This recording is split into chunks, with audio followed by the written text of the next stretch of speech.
At this point in time, let me go ahead and just put us in order this morning. We're back on the record in the matter of the state of Georgia versus Khalif Adams et al. In 22 SC 183572. Let me go ahead and take roll this morning. We have Mr. Stillwell and Mr. Botts and Mr. Sharp. Good morning, gentlemen. All right. Mr. Williams, Mr. Steele, and Mr. Adams, good morning. Mr. Kendrick and Mr. Weinstein, good morning. All right. Mr. Huey and Mr. Matthews Sr., good morning. Mr. Nichols and Mr. Harvey, good morning. All right, Mr. Ryan and Mr. Williams, good morning. All right.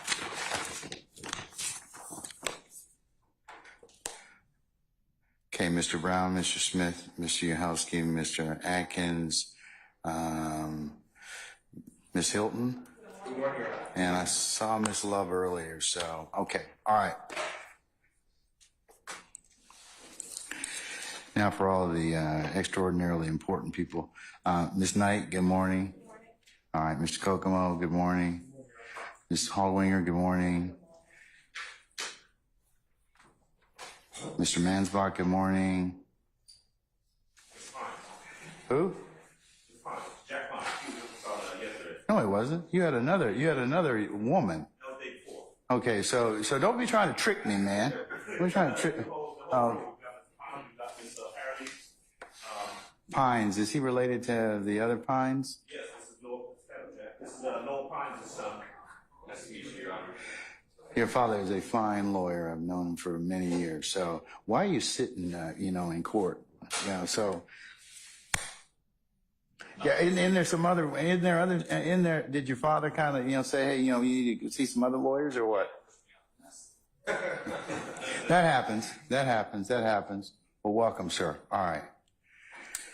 Okay, and Mr. Botts, I understand you have a handler this morning?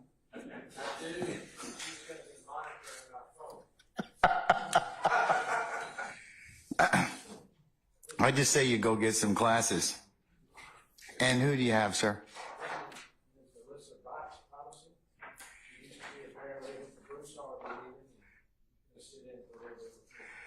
Hi, good morning, madam. Welcome. Okay. All right, please don't let him get up too much, okay? If he starts to talk, just... Okay, all right. Okay. All right. Anybody else I fail to recognize? Okay. All right.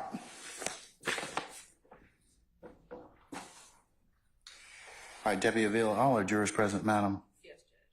All right. Before I call for our jurors, any issues I need to take up? Yes, Your Honor. Your Honor, yesterday evening, the state received a email from John Melnick with Mr. Steele and Mr. Sharp copied on that email. Mr. Melnick advised that he represents our next witness in this case. Prior to receiving that email, the state had spoken with our witness on multiple occasions in preparation for trial. After yesterday, at about 5 or 6 p.m., whatever time I received the email, he advised that we need to cease all communications with his client. However, his client is? Mr. Kenneth Copeland. Okay. However, his client is not, there's no open pending litigation. We were operating as a witness. And so Mr. Melnick advised, I don't know if he wants to be present or not, but that he had court at 9 a.m. before Judge Krause. And so I'm bringing that to the court's attention. The state did offer Mr. Copeland use immunity in this case, so that anything that he testifies to in this particular proceeding will not ever be used against him. Your Honor has signed that order, and so we are ready to move forward. However, I did want to bring to the court's attention that Mr. Melnick did advise that he was his attorney and that he was present in the building. I believe wanted to either address the court, but Okay, well, if he's inserted himself in that particular respect, he needs to probably be here. So can we send somebody up to Judge Krause's to inquire? Because, or is he here? Or is he outside? I have not seen him yet. So Is Mr. Copeland or his counsel present? Mr. Copeland is present in the courthouse, yes. All right. Where's Mr. Judge, I saw Mr. Melnick this morning. I think he's in Judge Carnes' cell. Oh, maybe it's Carnes. Okay, can we see if we could find him, please, and have him tell him that we're about to call his client? I'm not sure if any of Mr. Charlemagne still has, I do not have his phone number. Okay.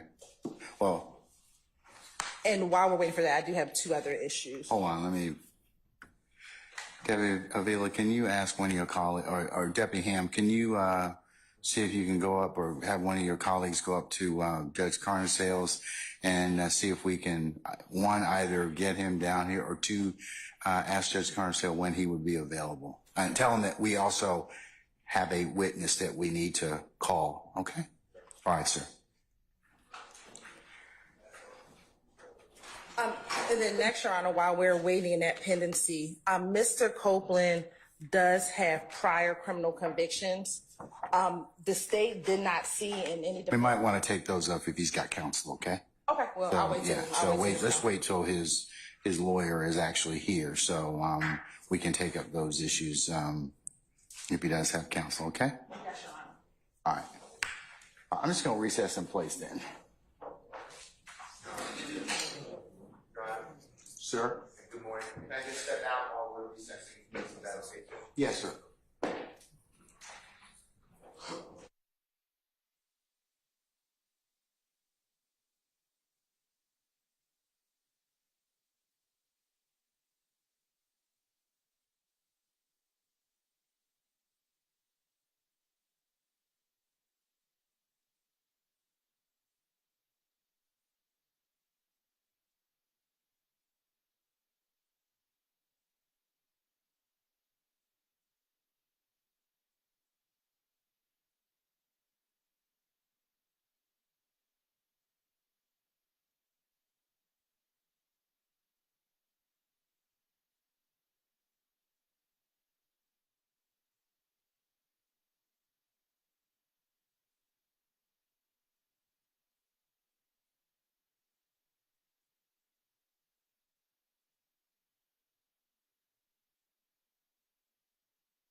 And that Mr. Melnick is with us now, and that Mr. Copeland is outside, correct? He's in. No, he's in. Okay. Say again? He's here. Okay, all right. All right, Mr. Melnick, good morning, sir. Welcome. Good morning, Your Honor. All right. Sir, do you have any issues of concern or that I need to take up before the state calls your client? I do, Your Honor. Okay, go ahead. May I approach? You may. Good morning, Your Honor. Good morning, sir. So for the limited purpose of this issue regarding whether Mr. Copeland will testify at this trial, I am representing Mr. Copeland. Your Honor, I spoke with several individuals in the Fulton County District Attorney's Office before this case was indicted. And the Fulton DA's office was very well aware that I was representing Mr. Copeland. Apparently, they have had conversations with Mr. Copeland outside of my knowledge and presence. Now, I can't do anything about that because he talked to them without contacting me first. However, he did contact me yesterday and told me that he was being subpoenaed to testify here today. And I asked him what he wanted to do. His position had been and has always been that he wishes to exercise his Fifth Amendment privilege against self-incrimination. I have explained to him, and I learned this morning, that apparently an immunity order has been entered under OCGA 24-5507, granting him use immunity for testimony at this trial. I would object to that proposition, and the reason is this. I know very well that the District Attorney's Office knew about my involvement in this case from the inception of this case. I spoke with Don Geary in 2021 about this matter, and he asked me whether or not Mr. Copeland intended to cooperate with the state, and what he told me is that Mr. Copeland would probably either be a witness or potentially a defendant in this case. I spoke with Mr. Copeland. We had numerous conversations between myself, Don Geary, and Thomas Greiner, who's in the Fulton County District Attorney's Office, who was prosecuting Mr. Copeland for a separate matter. And Mr. Copeland has steadfastly said that he intends to exercise his Fifth Amendment privilege.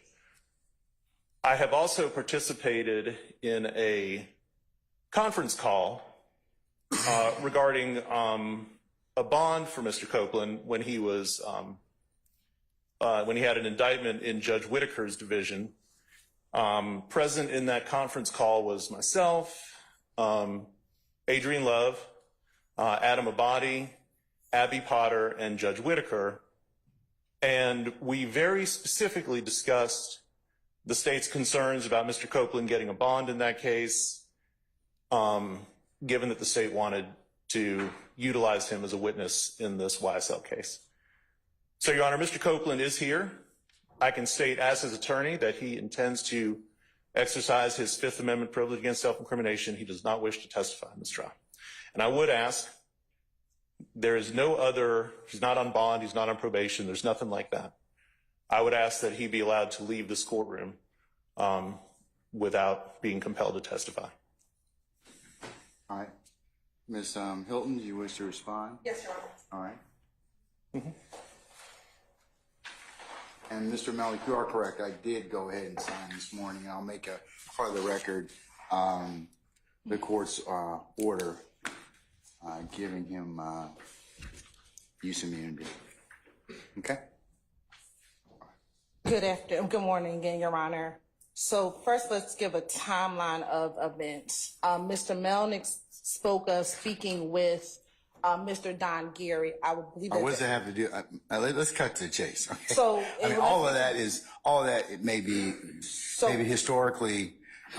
Because I want to make sure the record is clear as to what Mr. Melnick said as far as his representation of him, especially as it relates to him being a witness in this case. Okay, all right. So I'll let you fill in the background. Sure. Okay, go ahead. So when Mr. Melnick, I believe, engaged with Mr. Geary, Mr. Copeland had at that time either two open pending cases, because this would have been in 2021. or 2021. At that point in time, he had open pending charges with the Fulton County District Attorney's Office. Since that time, those cases have been closed, and therefore Mr. Copeland does not have any open pending charges. Therefore, we have not spoken to Mr. Copeland previously when he had open pending cases. We have only spoke to Mr. Copeland as it relates to his being a witness in this trial. Mr. Copeland was subpoenaed a few months ago, but as we were getting closer to his testimony, we resubpoenaed him again last Friday, which was a week from today. When we met with him, we spoke with him briefly. I believe I asked him if he had an attorney or if Mr. Melnick was his attorney. I believe my understanding from Mr. Copeland was that he hadn't spoke to him or that he wasn't his attorney. At that point, we continued to engage in conversation. Mr. Copeland engaged with us. On Monday, we reached out to Mr. Copeland to see if he wanted to come down to do witness prep.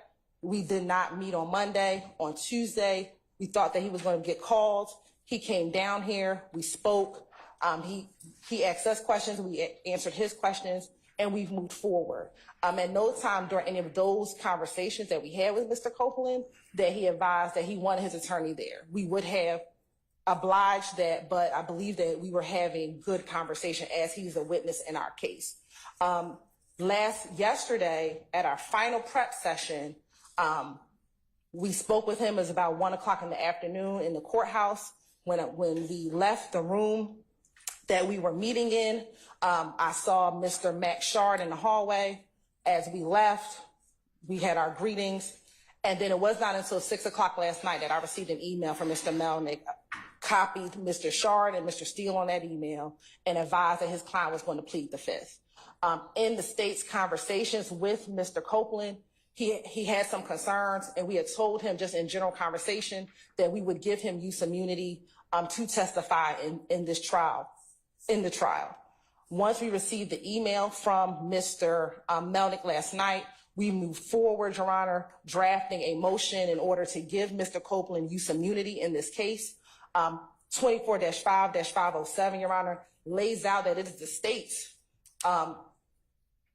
purview in order to give use immunity, because it's only the state that brings charges in this case. And we have decided that whatever Mr. Copeland says, he will have immunity in this trial and in this proceeding. And that has been the state's decision, and the state can make that decision. And we have so done that pursuant to 24-5-507. And furthermore, Your Honor, if Mr. Copeland does not testify, he could be held in contempt. We had that conversation with him as well, that he could be held in contempt if he does not testify, Your Honor. And so the state would ask that the order that the court has signed be honored, and that Mr. Copeland be compelled to testify and not insert his Fifth Amendment privilege and testify as a witness in this proceeding.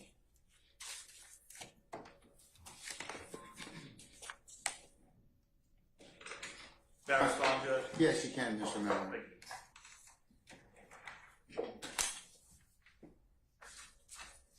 So, Mr. Melnick, here's the thing. Your client can certainly advance his Fifth Amendment privilege against self-incrimination. I have signed the order under 24-5-507.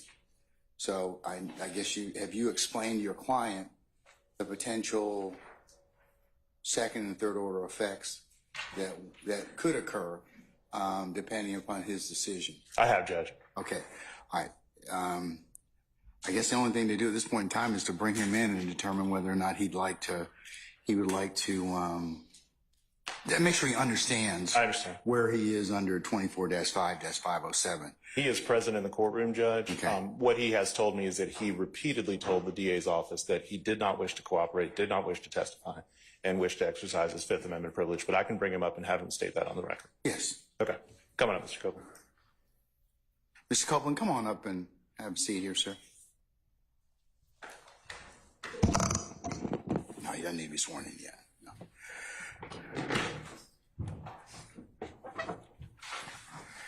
All right, Mr. Copeland, your counsel, Mr. Melnick, have you had an opportunity to talk with him about testifying today? Yes. All right. Has the state provided you a letter of immunity or a copy of the order that I have signed directing that they give you use immunity? Yes. Do you have a copy of it? Yes. All right. Can we see that, please? Can I? I need 2 copies of it. Actually, 3. You're fine. Not yet, sir. Doesn't apply to you yet, Mr. Steele.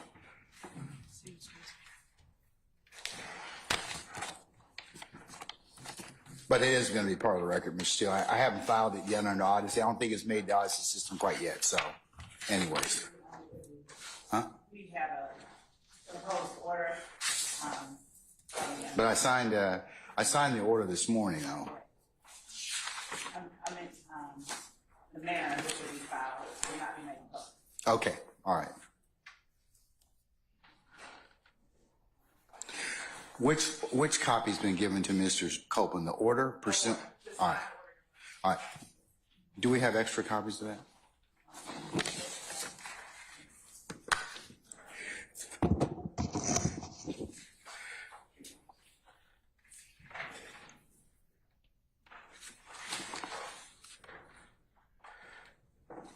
All right.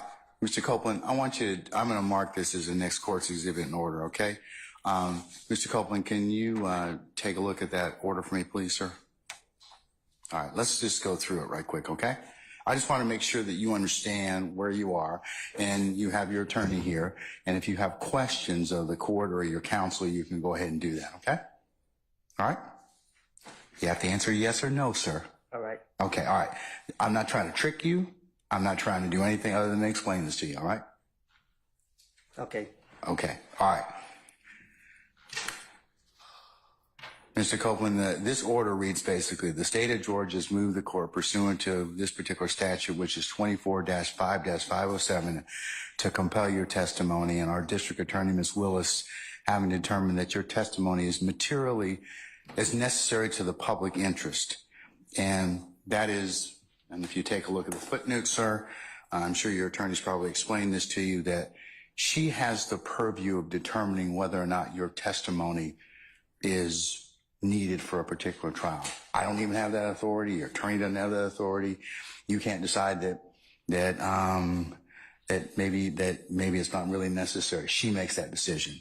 So, and it's in the public interest. So, you've been subpoenaed in this case to appear before and give testimony in this particular matter, and state has provided the court sufficient reasons as to why you are necessary as a witness in this case.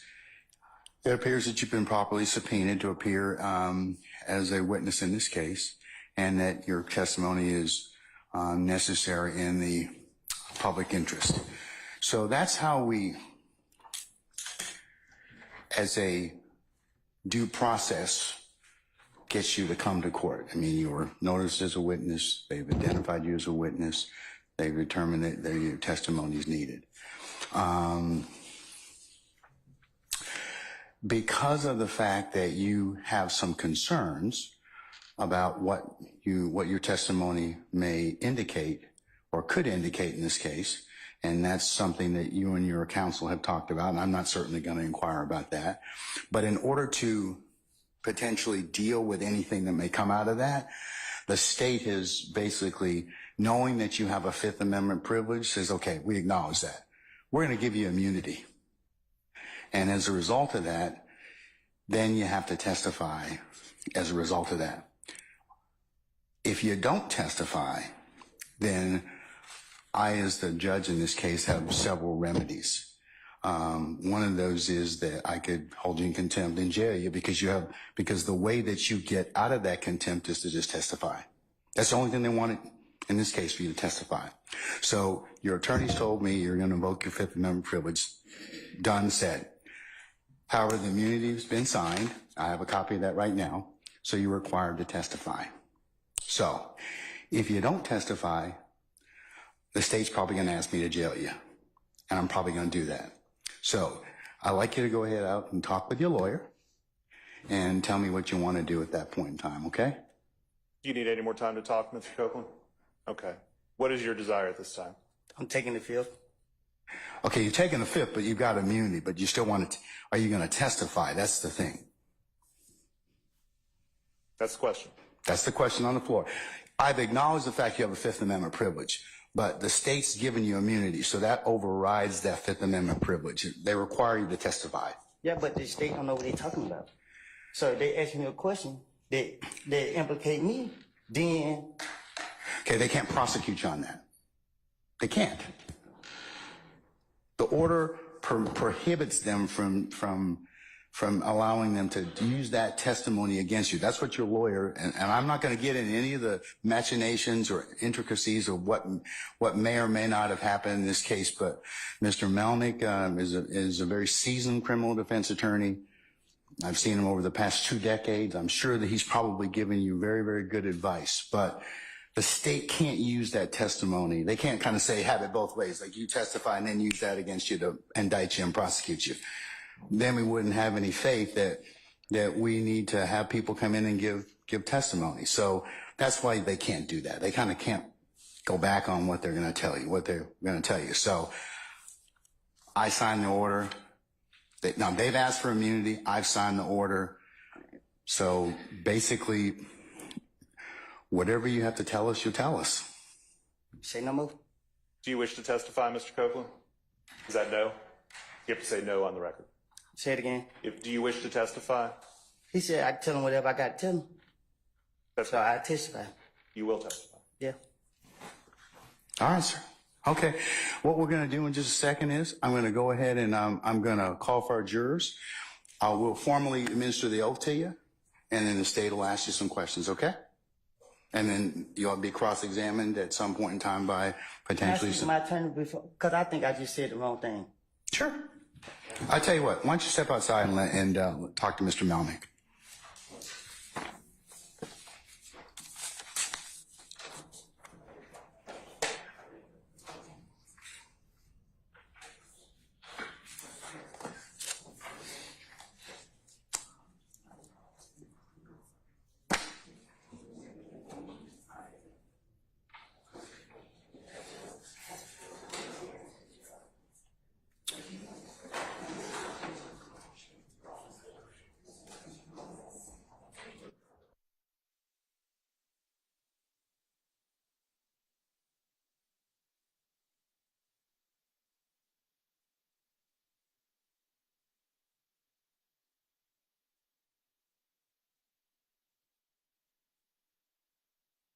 Don't go anywhere, okay?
On a few?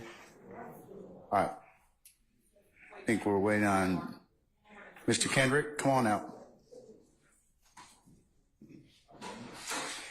Anybody else? All right, can we summon Mr. Melnick and Mr. Copeland, please?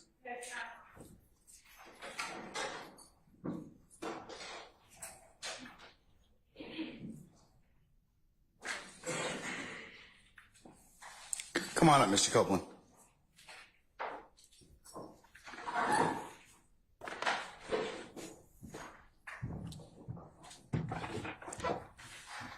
All right, sir. What's your pleasure? Say what? I said, what's your pleasure, sir? Do you wish to give testimony? I know you don't want to give testimony in this case, but you've been given immunity in this particular circumstance, use immunity. So, are you going to testify? Yeah. Okay. All right. All right, sir. Then what we'll do at this point in time is we'll call for our jurors and we'll swear you in, and we'll go ahead and take your testimony. Okay. All right. All right. What is it, Mr. Steele?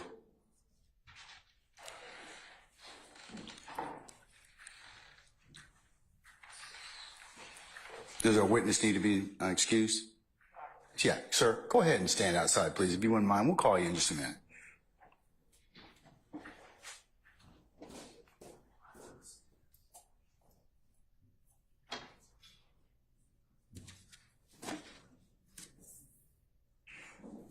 All right. Mr. Copeland has left us. Yes, sir. What's your pleasure? Good morning, Your Honor. Good morning to everyone. Your Honor, I would like the court to weigh in on this, please. I would like it now. That's why I raised it. But if you do it on a break, that's fine. I mean, whatever you want. But I'm citing to court two cases, if you don't mind. Franklin, which is Franklin, like Donald Franklin Samuel, versus State. It's 166 Georgia Appeal 375. Yes, of course. 166 Georgia Appeal 375. It's in Division 2, 1983. Also Waldrop, which is Waldrip, versus Head, like Bubba Head, and that's 279 Georgia. 826, that's Division 2. It's Roman numeral 2A, capital A. 620 Southeast 2D2. Oh, that's wrong. 829 2005. And Your Honor, what I'd like you to do is the state has stated today, and Ms. Hilton told me this last evening. I don't remember the time, but maybe 6 o'clock, 7 o'clock, something like that. We had 2 telephone conversations. She said that she's met with Mr. Copeland and other members of the prosecution team. I asked for any notes that were entitled to exculpatory information under Brady. Ms. Hilton told me that there was one statement, and she emailed that to me and to everyone on the defense side. But, Your Honor, I don't have any of the other notes. Mr. Copeland met with law enforcement on the January 11th of 2015. So, God forbid, the killing of Mr. Thomas is at 7:22 approximately, January 10th, 2015. By the early morning hours, I'm going to tell you about 4 in the morning, Mr. Copeland is on video, audio recording with Detective Thorpe the next morning. So it's January 11th, 2015. And he made statements that he knows nothing about anything. Since then, he has made additional at least 5 recorded statements that I'm aware of, and he's made other statements that I have nothing on. Anything, and he's been inconsistent. So anything that he told the state in this preparation would be inconsistent statements, which is impeachment evidence under Brady. And the state, I presume, will claim work product. That's why Ms. Hilton didn't give us any of the notes. But work product of the state is typically not subject to compelled discovery, except to the extent that such notes may be exculpatory and must be disclosed under Brady versus Maryland, which is 373 U.S. 83. That's under Franklin. And then Waldrop versus Head says that work product doctrine gives way to the accused constitutional right to exculpatory and impeaching evidence under Brady. So what I'm asking this honorable court to do is order the state to produce all notes. They had investigators. If they don't want to do that, I ask the court to get a copy of the notes in camera inspection and then meet with us ex parte so we can tell the court what we believe would be inconsistent statements, which is impeachment. That's why I brought it up to the court. All right. Your Honor, as I discussed with Mr. Steele last night, I turned over the statement that I believe was Brady, which was what Mr. Copeland told me about an incident in which there was a theft. And I provided that information to defense counsel. Outside that, the state doesn't have any notes. And so there's nothing else to turn over except for what I did turn over. We do have one additional matter, Your Honor, which would be criminal convictions that I would like to address. Okay, let's deal with the issue first. The first issue of the notes. Okay. Do you have any written notes from your interviews of Mr. Copeland? What Mr. Steele is basically saying is that Mr. Copeland's given a few, he said 5 statements, and that some of those may be inconsistent, which would fall into the category of Brady, or may fall in the category of Brady. So do you have any written notes that you or your team took that arguably would be work product, but that I would need to review to determine whether or not they are on Brady? We do not have any written notes, Your Honor. All right, Mr. Steele, then that satisfies that issue in terms of that. If I find out that there's any other additional notes, then I'll change the terms of my consideration on that issue. Your Honor, and I'll get you the case in a moment because I don't have it at my mind unless someone else does, but oral statements must be reduced to writing if they're Brady by the prosecutor. Yeah. But I think they're saying to you that the only statement that they have that's Brady is the one statement they turned over already. And Your Honor, furthermore, in addition to that, in our conversations with Mr. Copeland, he didn't give us any different information than what is contained in the 6 interviews that defense counsel has had since 2022. So there's, outside of this one sentence or this one piece of information which we gave, our conversations were not. There's nothing. Are you telling me that there's nothing that that needs to be reduced to Brady? Correct. Produces Brady. If there was, we would have reduced it and sent it over. All right. Okay. All right. Let's talk about prior convictions. Where's Mr. Melnick? Can you have him come back, please?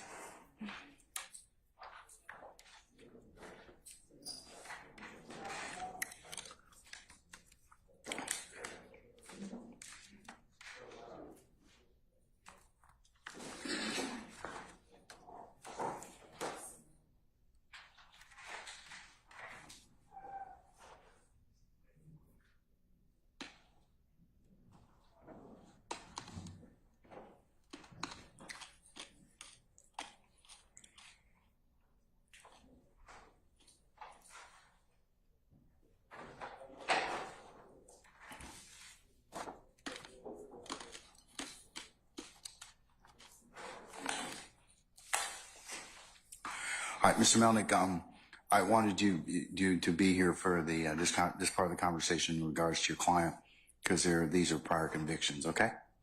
All right. Your Honor, Mr. Copeland has a total of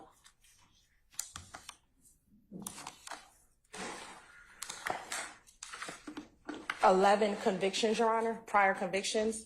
However, based on 24-6-609, we believe that only 4 of them will be able to be discussed during the pendency of this case. The state has not received, and if any defense counsel can correct me, any notice that they wanted to use any convictions greater than 10 years old. And so I wanted to put on the record the convictions that are greater than 10 years old. Again, I did not see any notice that any defense counsel intended to use these, so we can Or the have, state's intended to use any of them. or the state's intentions to Okay. use any of them, so that we could have argument on those. So the convictions that I believe should not come in are as follows: 09 SC 82479, which was a September 1st, 2009 conviction.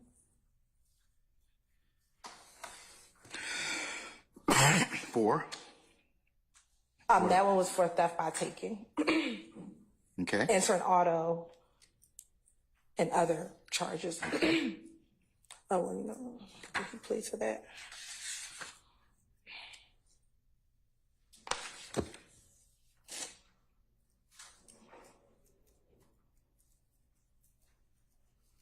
Okay. I just want to make sure that he didn't plead to. You know, in all candor, Your Honor, I believe he did plead to giving false info. So, so for the 09 case, he did plead to giving false information. So they would be able to use that for that limited portion of the fact that he did plead to giving false information. Yes, that part would be. That part would be. Would be admitted. The next case we have, Your Honor, is 10 SC 88662. And he pled in 2010, but he ended up pleading to a misdemeanor. He pled to misdemeanor theft by receiving.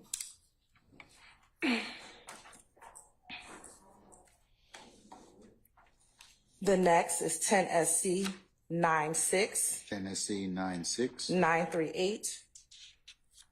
Okay. And that plea was taken on March 7th, 2011. And the charge was aggravated assault and possession of a firearm during the commission of a felony.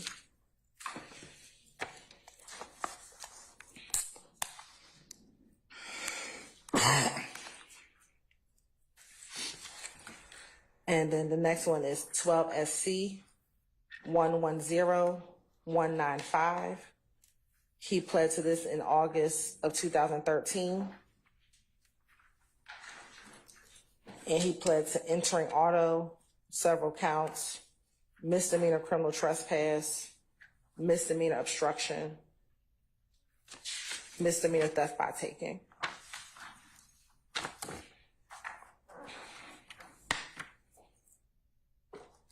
And then on that same day, he also pled to 12 SC 113315.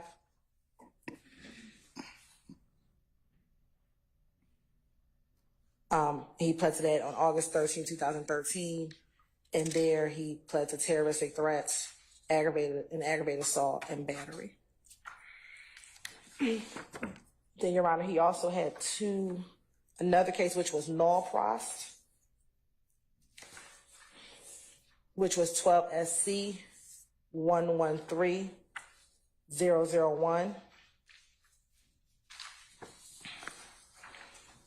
And another case which was null prost, 13 SC, this was a re-indictment of that 12 SC case. So the number was 13 SC 120161.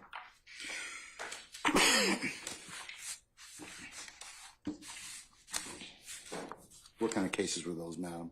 Those were, it was a possession of MDMA and possession of marijuana less than an ounce.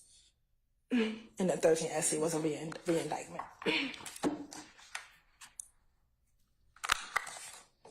All right. And so we believe the admissible convictions, and I can put that on the record, Your Honor,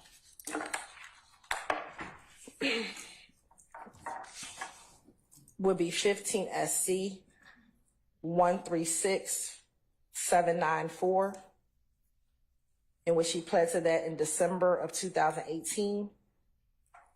And the charge was theft by receiving stolen property.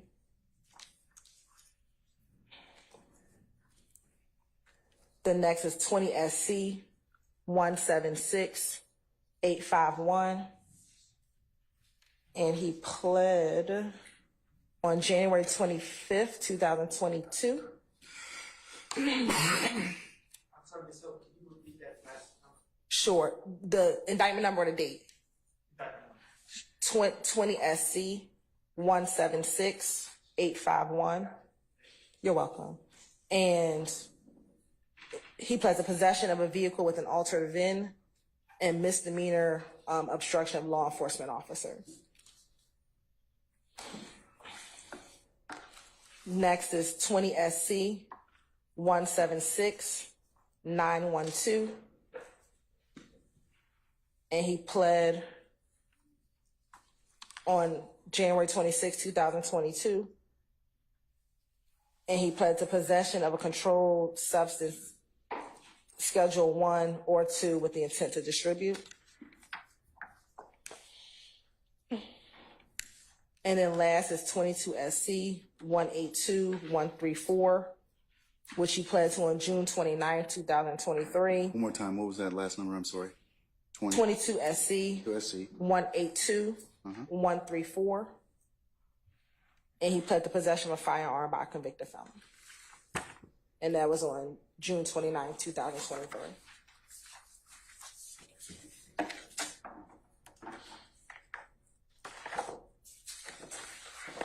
And Your Honor, there's also a federal indictment. I do not, but he pled to that federal indictment in 2015. And so that indictment would be right. I'll get you the federal indictment number.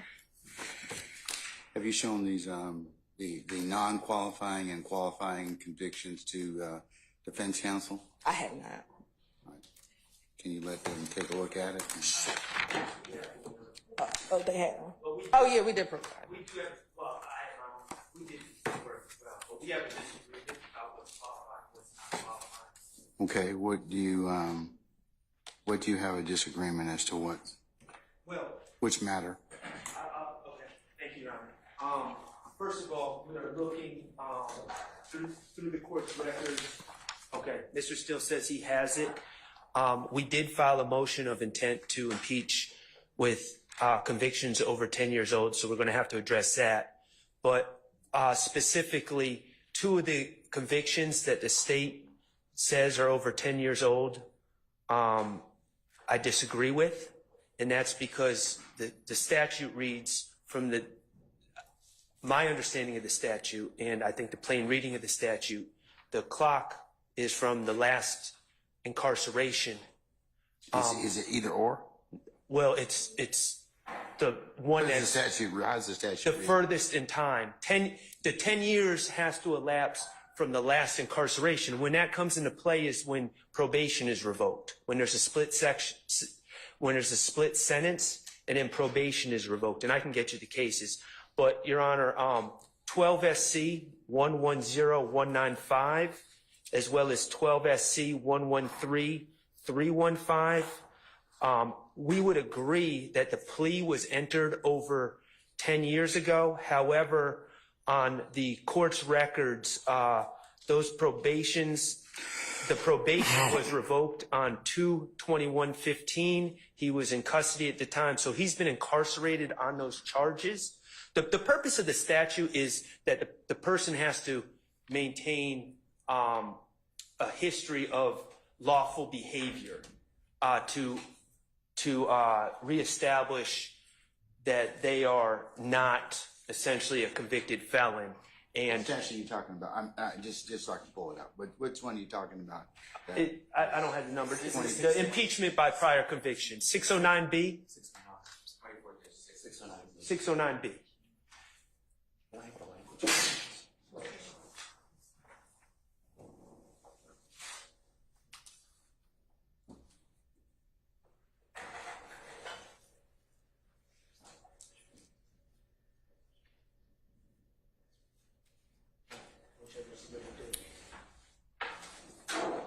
So, Your Honor, the statute says or release from confinement, whichever is the later date, is what I was referring to in the statute, the plain language of the statute. Anytime, sir.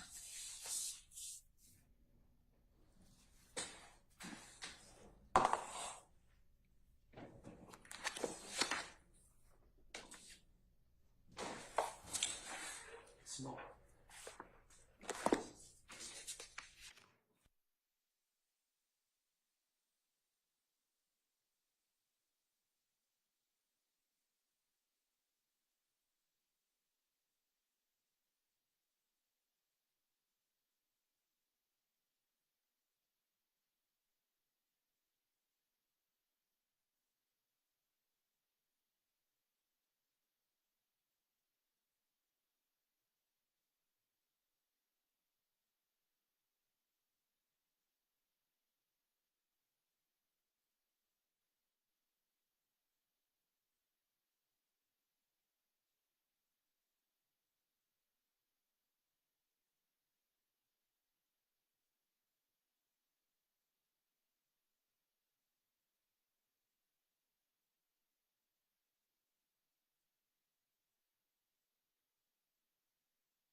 Ms. Hilton, I am in possession of Mr. Steele's notice and Mr. Sharp's notice dated 10/23 of 2020. It was actually filed, or e-filed 10/24 of 2023, giving notice of intent to impeach by conviction greater than 10 years pursuant to 24-6-609. So it seems like the notices were in fact given timely. I'll include it as the next court exhibit in order. The only thing I have to do is do a 403 balancing test. So is there any reason why they wouldn't necessarily be prejudicial?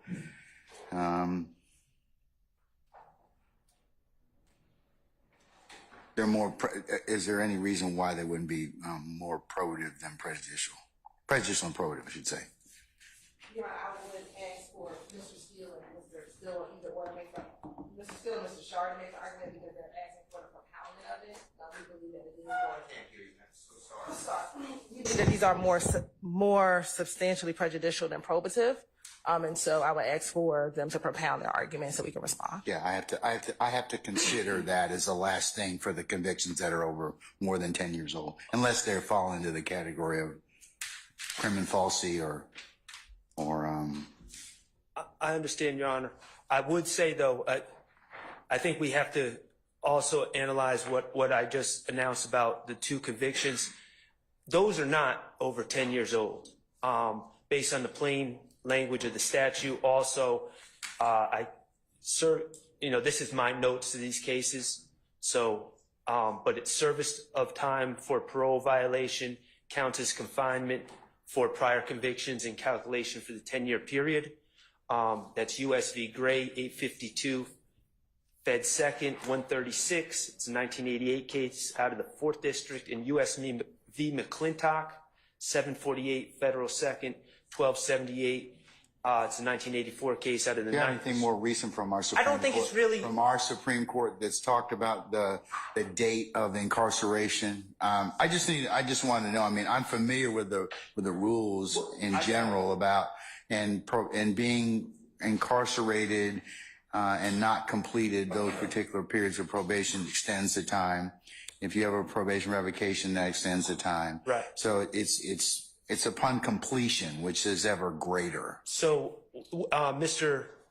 Weinstein to the rescue. Williams v. State, 302 Georgia 474 at 482. And that's a 2017 case. Williams versus the state? Yep. Yes, Your What Honor. is it again? 302 Georgia 474, I believe his handwriting is, or is that 9? 474 at 482, and that's a 2017 case out of the Supreme Court of Georgia. I believe is going to stand for that same proposition. And as I said, that would apply to 12 SC. If my understanding of the court records, we pulled these cases and pulled the probation revocations for these cases. That would apply to 12 SC 110195 and 12 SC 113315. Those would now come within the 10-year time limit. And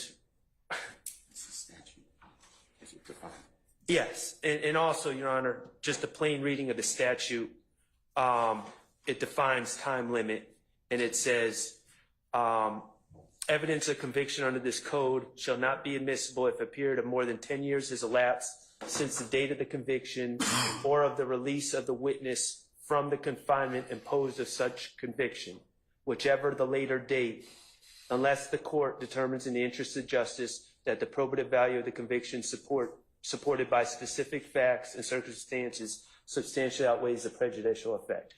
So the time limit is, the plain reading of the statute says either the date of the conviction or release of witness from confinement imposed by such conviction, whichever is the later date, which is why I think that probably this isn't litigated that often, because the plain language of the statute is pretty clear.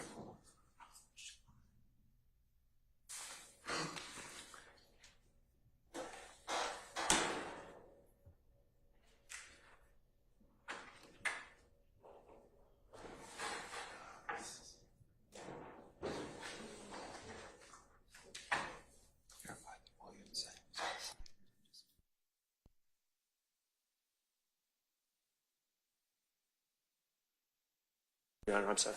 No, I'm good. Okay. Your Honor, and Mr. Shark can show me, I believe, and we're just double checking right now. The 1-1.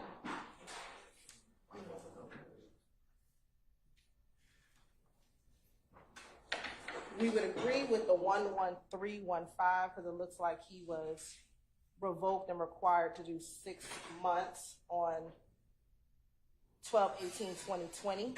So Right. if he was in confinement, even if it was for 6 months, 10 years would be 2030. However, and what we're double checking, Your Honor, is on 12 SC 110195 that the probation warrant was canceled in March of 2015. So we're double checking to see if he was actually revoked on a 1. If this helps, on the 195, my notes, and we have a big pile of papers back there, but my notes say the probation was revoked on 2/21/15. That's what Mr. Steele's motion indicates. Plea was on 12 August of 2013. Probation revoked on or about February the 21st of 2015. In all candor, our motion is based on, it's the same source as my notes, but yes, that's our belief. So what we're looking at, obviously, that's what we're double checking. We don't see an order. We see that a warrant was canceled. That's what we're looking for, to see if there was an order for the probation matter.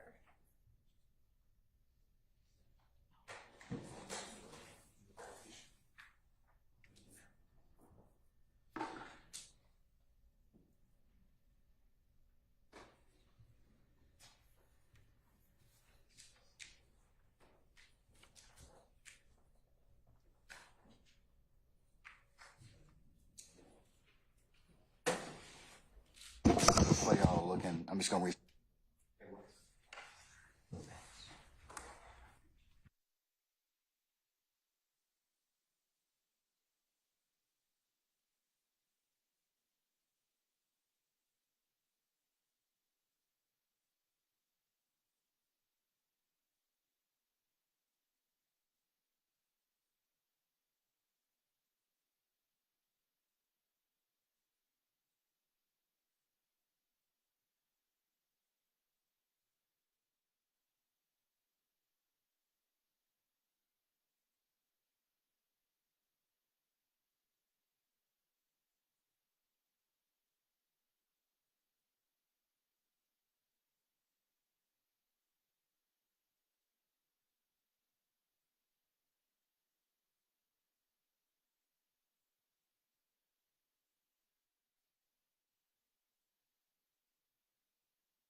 Is in Odyssey. Yes. Yeah. So what we have in Odyssey is that there was no revocation for 12 SC 110195. Mr. Steele, Mr. Short, do you have any documentation showing there was in fact a revocation? Well, we don't have access to Odyssey, Your Honor. And that's the. Where'd you get the date, though? That's what I'm trying to find out. If you put it please, so do you have some document to rely upon? I see this. The state has shown me a probation warrant cancellation. So the question is, I'm trying to figure out if it was revoked, even for time served, it would fall under the 10 years. I would just ask for a little bit of time. You know, the state kind of decided to address this now. I'm not blaming them, but we didn't really know that this was going to just be addressed at this exact moment. So I would just ask for some time to look into the clerk's file and try to figure out where we got that date from. Clearly, we got that date, and you know, perhaps it was just seeing the probation warrant, but you know, I wouldn't concede that point. And then the state said that they're going to email what they have on Odyssey, which we don't have access to. I'd assume we probably went to the public computers in the law library and tried to do it through there. All right. So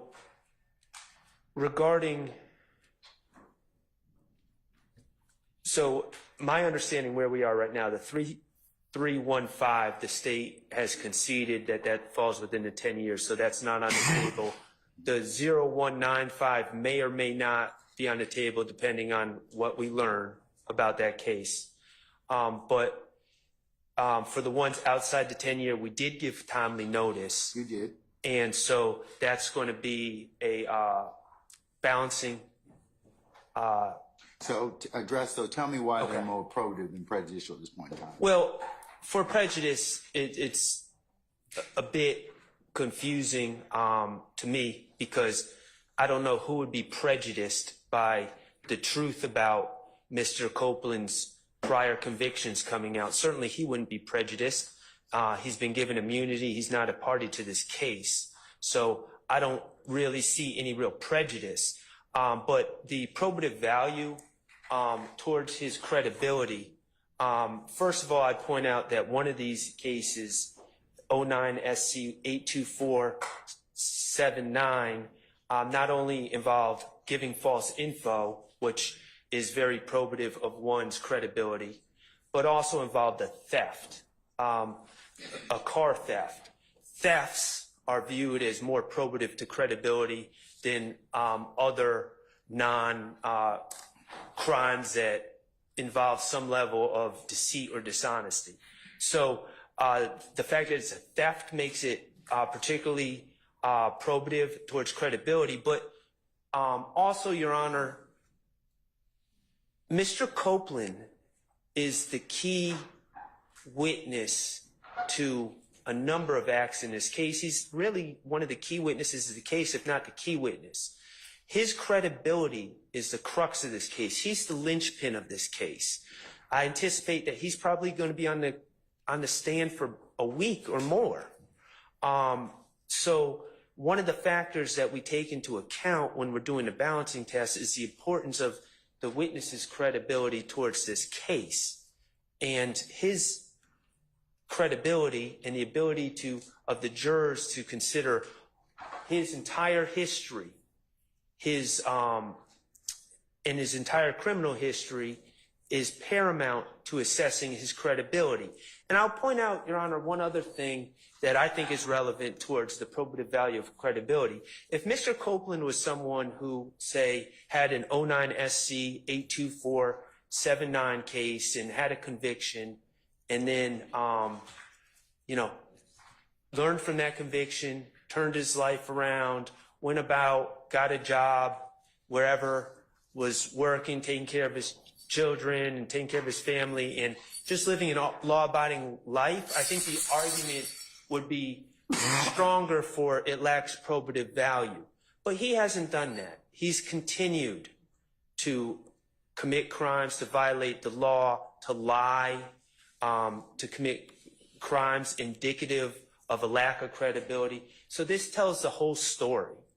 And I don't know why we wouldn't give the jurors the whole story about a man's history and his lack of credibility when his credibility is ultimately so important in this case. I don't know what he's going to testify to, but I do know that there's a possibility that things he said are going to come out, and the jurors need to know, can we believe this guy or not? And they need to have the full story about Kenneth Copeland and his criminal history. All right, sir. State, you wish to respond, or? Your Honor, I don't believe them having the full history is what will determine his credibility. They have now 5 convictions that they can impeach Mr. Copeland on. The issue is he a convicted felon? He is, and they have 5 convictions. These other 4 from 2009 and 2010 would be substantially prejudicial in this case, given that they have more recent charges for which he was convicted of. These charges, again, are theft by taking. They already have a theft case that they can use to impeach him if they choose to do that. The other one is an ag assault, and the other is an entering order. I want to be clear that there is the 10 SC 87662 case, which he pled to a misdemeanor, which they could not use because he only got 12 months in custody on a Is that theft. the one, the theft by receiving stolen property? That's the theft by receiving. 10 SC 87662? Correct. So the 3 indictments that we're looking at, I believe, is 09 SC 82479, 10 SC 96938, and the 12 SC 110195. What about the 9 CR 35, and then there's 44, it's 4444. 09 CR, that would be a misdemeanor because that would be solicitors. If it's 09 CR, that would be a solicitor general's case. What about the 09 SC 82479? 79. Yes, Your Honor. So the 3 cases that we're looking at, Your Honor, is 09 SC 82479, 10 SC 96938, and 12 SC 110195.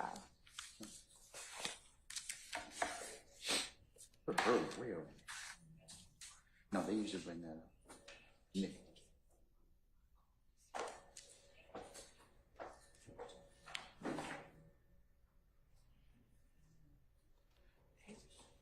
She has to do that with Nick. She didn't do that. She didn't do that.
In response to what the state just said, I would just reiterate when they talk about prejudice to who would be my first question.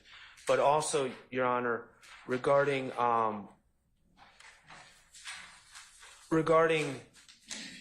the misdemeanors, the state is suggesting that there's a ban on misdemeanors if they're not felonies, but I would point, Your Honor, to 246609A2, which reads evidence. This is what can be used to impeach as far as convictions. It says evidence that any witness has been convicted of a crime shall be admitted regardless of punishment.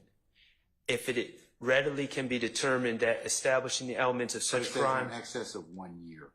So it's got to be in excess of 1 year. For misdemeanor, that's why misdemeanors are usually disqualified. I don't, where, I'm sorry, Your Honor, where are you seeing excess 1 year? 24-6-609 for purposes of attacking character untruth. Right, but under A2, not A1, A2, A2. allows, it's for crimes of dishonesty. The elements of such crime required proof or admission of an act of dishonesty or making a false statement. Yeah, but It's- what are these misdemeanors? They're misdemeanor theft by receivings and thefts. Those are dishonesty.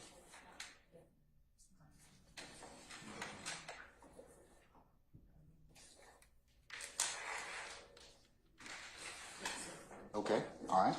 So I just wanted to say, so I don't agree with the wholesale just conclusion that misdemeanors are not admissible. Okay, so the misdemeanors that involve theft, We would court say, is of the opinion, I would agree with you, that they'd be admissible. right. And so, Because they're dishonesty. yes, Your Honor. Because they're dishonesty. Say shaking head, but no, they're dishonest. they're dishonest, all right? So. We have case law. Well, then come on, bring it. Stop sitting back there and holding your tongue then. Tell me what it is. 284 Georgia Appeals 534. Say again? Adams v. State. Hold on.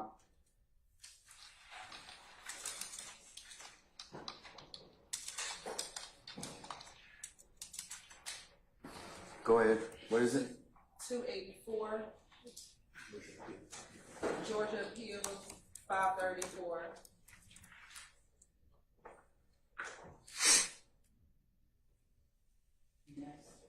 And it says for impeachment purposes, crimes of dishonesty were limited to those crimes that bear upon a witness's propensities to testify truthfully.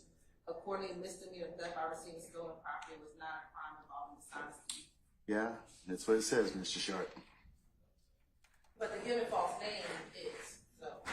Given false name is? Yes, Your Honor. Yes. That's a 2007 case, which I believe is under the old evidence code. Hadn't changed. And it also has, I'm just trying to, it's got a big yellow triangle.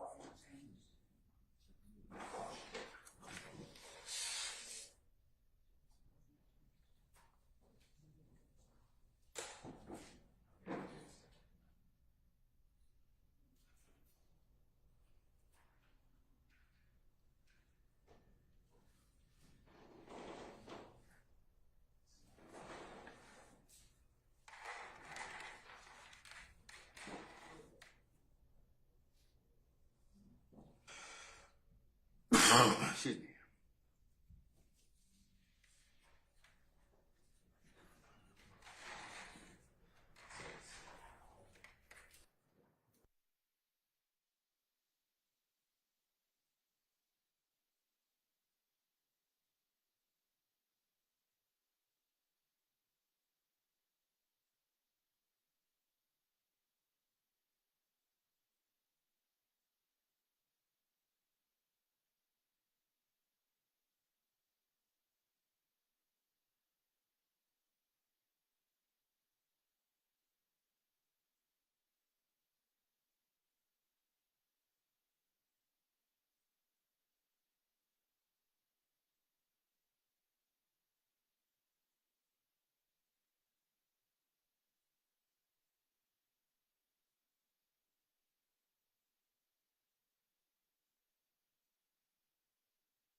Okay, and what is that case?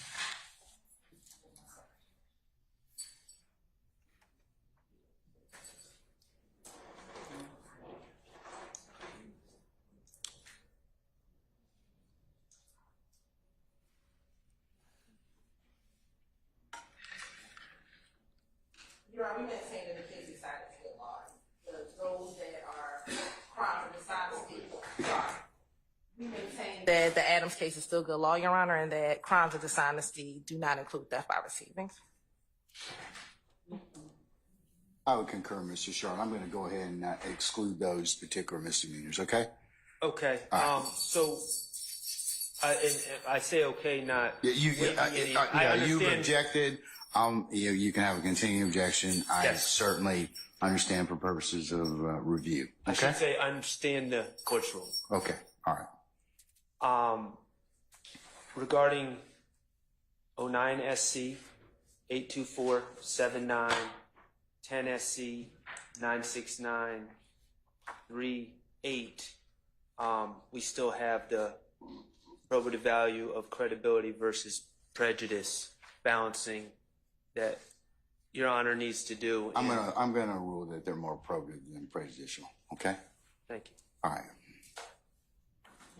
And that applies to 12 SC 110. I mean, that was the one we weren't sure if it falls within the 10 years or not. That would apply. Well, you don't know whether or not it does.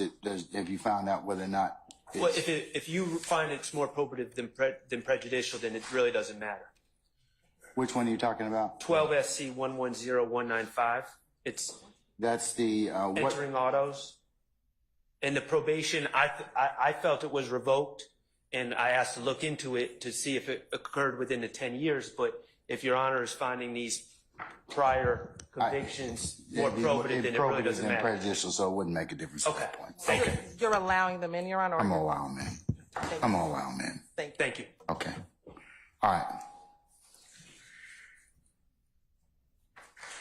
While you're calling in the jury, Your Honor, can I just take a comfort break? If I'm going to call the jury in, I can do it at the same time. All right. Thank you. Ladies and gentlemen, we're going to take 10 minutes, take a comfort break, and we'll see where the day leads us at that point in time. Okay. All right.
All right, can we summon our participants, please?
And take your seats.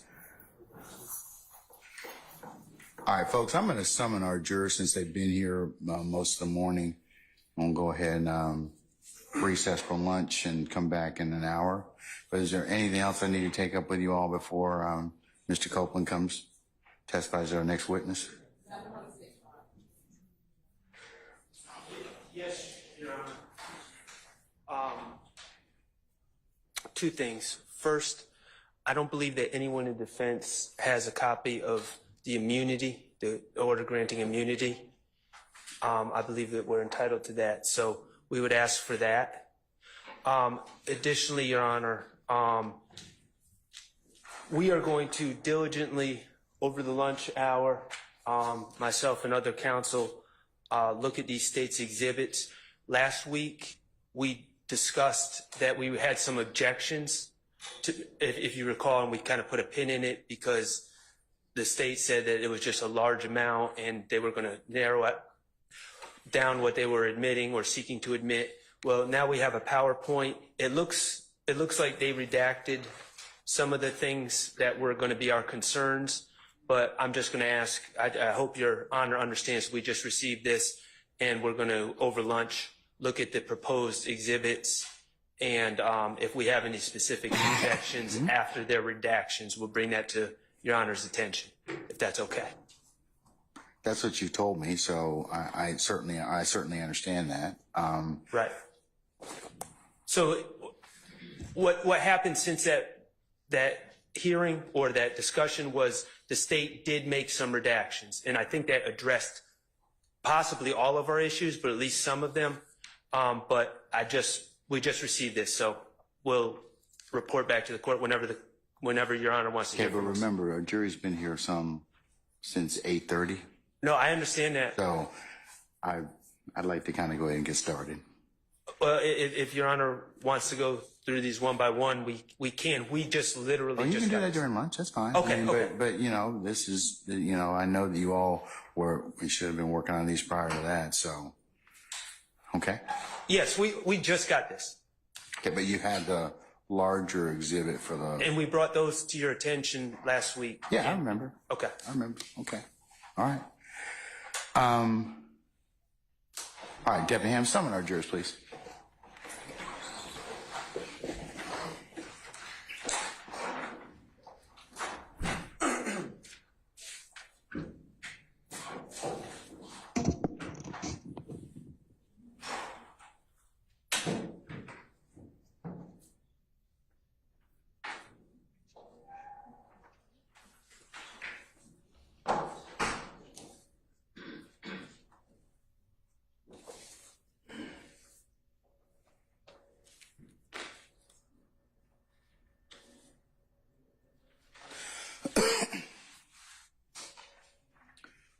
Oh, we're waiting. Where's Mr. Melnick? And Mr. Copeland? He's waiting. Okay. All right.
Your Honor, Mr. Melvin has been on for about 30 or 35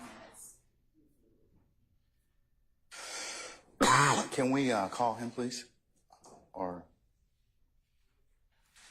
tell him that we are going to need him back for 1:15?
All right, ladies and gentlemen, please be seated. Thank you, Deputy Ham. All right, ladies and gentlemen of the jury, good afternoon. Oh, I know y'all sound weak. I know you've been wondering, well, what are they doing? I remember I told you there are times that we have to work, and this morning's been one of those such times. So please, as we've indicated before, thank you for your patience.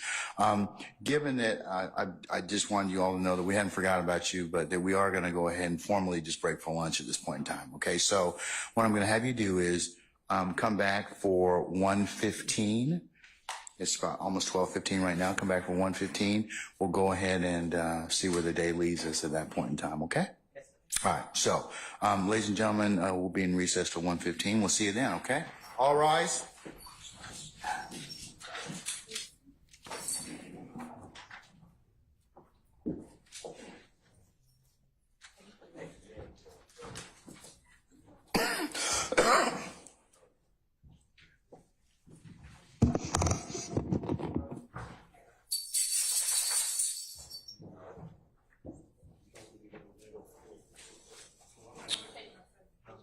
All right, ladies and gentlemen, our jury has left us. I'll see you all back at 1:15. Your Honor, I do send that call and text message to the offender. Just know. All right, thank you, Mr. Brown.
All right, Sergeant Brown, all our jurors present?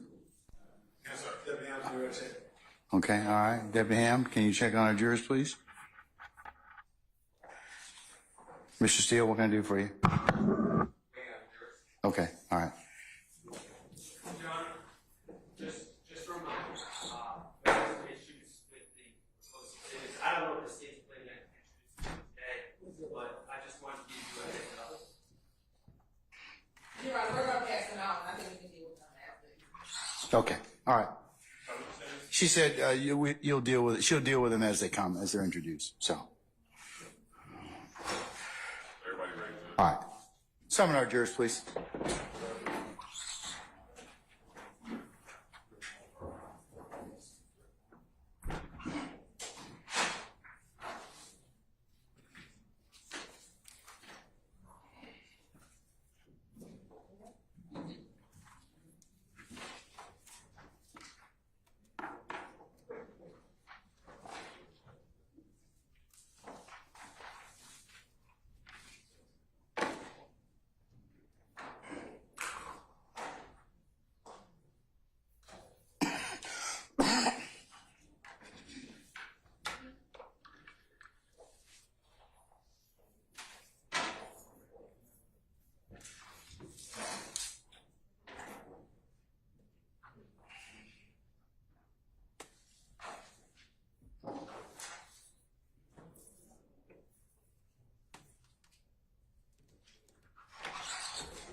Wait, no one, Your Honor. All right, sir.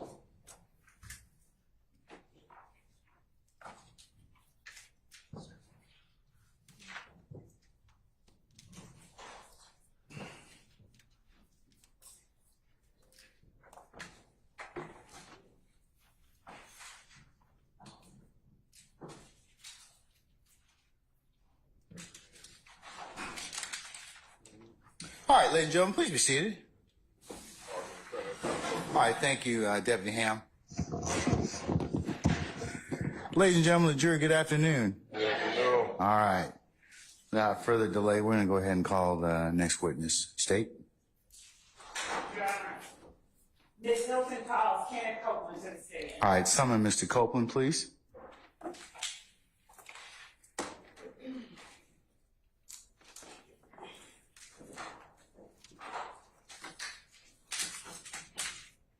Your Honor, here's that. Mr. Copeland is. All right, here it comes.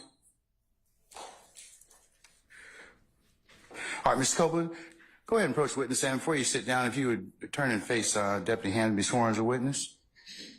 Raise your hand. You swear affirm testimony to everybody get reported the truth, the whole truth, nothing but the truth, help? Yes. You may be seated. Can you state your first and last name with the spelling of both, please? You say that again? State your first and last name with the spelling of both, please. Kenneth Copeland. Mr. Copeland, do me a favor. Pull your chair up as close as you can to the microphone and speak directly into it so we can all hear you. So if you could state and spell your first and last name for the record, please. Kenneth Copeland. Spell it, please. KennethCopeland. All right, thank you, sir. All right. And Mr. Copeland, good afternoon. Do you want to be here? Ma'am, Do you want to be here? I'm here. Okay. Are you going to let me ask you some questions? Okay. How old are you? Grown. Okay, what does grown mean? I'm an adult. Okay. And when you say you're an adult, what number in years are you?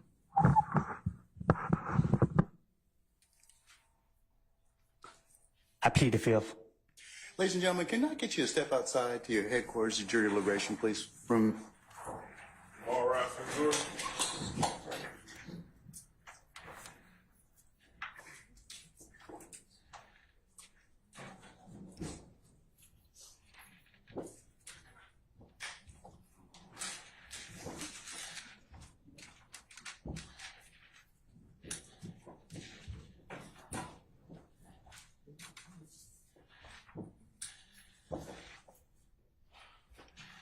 All right, ladies and gentlemen, please be seated. Our jury has left us.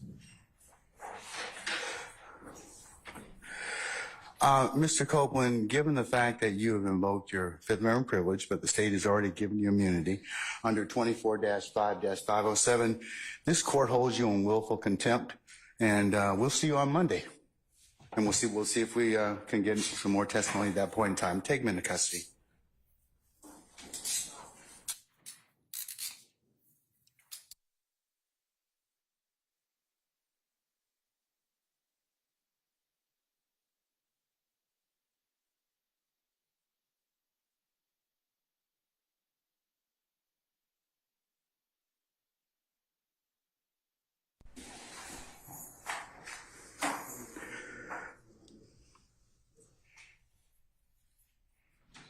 All right. State, do you have any other witnesses you plan on calling this afternoon? No, Your Honor. Okay.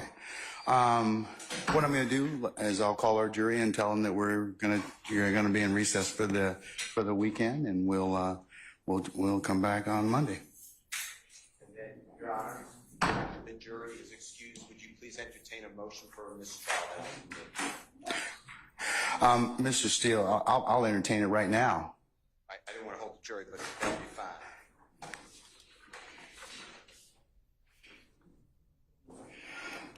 And what's the basis for your mistrial? We didn't know he was going to invoke. We didn't know what he was going to testify to, and I certainly didn't let him.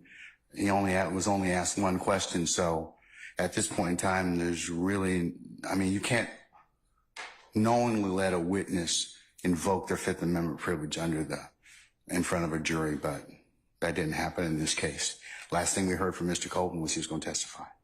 So everything you say, I'll adopt, because I was about to say those words. Based upon information belief, I'd like to call witnesses from the prosecution. I was told, I do not have the personal information, but I was told that Mr. Copeland made that known to officers of the prosecution team prior to being called right now. But it's what I was told. The last thing the court knew, and he has counsel. If a party knows that a witness is going to invoke the Fifth Amendment in front of a jury, which poisons us, there's no doubt it prejudices Mr. Williams et al., all of them, because this trial's been going on now, I believe, 8 months in front of a jury, and they've heard Mr. Copeland's name however many times a court reporter says. Casey, that's what we've heard. No, so the jurors have heard Kenneth Copeland. And as well, okay. I opened on him that he's a killer. We cross-examined all these witnesses about Kenneth Copeland. The state talked about Kenneth Copeland. My point is, if this honorable court finds that the state knew or had reason to believe that he was going to do this in front of a jury, that his response was going to be, I'm invoking the Fifth Amendment, then, Your Honor, yes, I adopt what you said. That's wrong of a party, and I'm moving for mistrial. Okay. Okay. All right, sir. Thank you. All right. Yes, sir. It would apply to everyone. Yes, Ms. Love. Your Honor, I'd just like to put some things on the record regarding Mr. Copeland. As we stated earlier, Mr. Copeland has... I don't want to interrupt you. Your Honor, I'm just telling the court I am not accepting the proffer. Your Honor, if I may... Okay, but counsel gets the proffer, Mr. Steele. I can accept that. So could you sit down at that time, sir? Sit down. Okay, thank you, sir. All right, Ms. Love, you can complete your proffer at this point. Your Honor, yes. Just to relate to the court the observations that members of our office have made throughout the course of this morning and throughout the time that we've been dealing with Mr. Copeland. Our cause for concern is Mr. Copeland's communication that he is going to us, that he is going to speak that he is going to speak on the stand, that he is going to testify, and watching what happens when Mr. Copeland gets on the stand. Mr. Copeland did not want to have to be taken into custody. The court gave him the opportunity to have present in court with him someone who is supposed to be representing his best interests. What we have seen is communication, both verbal and nonverbal, between Mr. Copeland's supposed counsel and counsel for defendants. And a look as if I tried from Mr. Copeland's supposed counsel in the direction of counsel for the defendants after Mr. Melnick attempted to assert for Mr. Copeland. May I finish? Let her finish, Mr. Melnick. Please sit down. I'll let you start. Okay? All right. Thank you, sir. While Mr. Copeland is on the stand stating that he wants to testify, that he will testify rather. So we are watching, and Mr. Melnick, I believe it may even be captured on film. The court can look at it. Mr. Melnick turns to the direction of counsel for the defendants and motions like, that's it. Then, upon information and belief, as we are standing out waiting for the jury to come in, Mr. Copeland requests to speak with counsel for the state, but Mr. Melnick keeps walking in. Then, as Does he at any point in time tell you I'm not going to testify? I'm invoke the Fifth Amendment. No. As what happens, as Mr. Copeland requested to speak with the state, Mr. Melnick keeps going in regardless of Mr. Copeland's request to speak with the state. And then we learn that Mr. Melnick tells Mr. Copeland they are going to hammer you. So Ms. Hilton comes back in and asks me, had I spoken with Mr. Melnick? Had I told him that we are going to hammer Mr. Copeland? The state had not made any such communication with anybody. So what we are seeing, we believe, is tampering with witnesses, this particular witness on the part of people who are not the state. So we are concerned.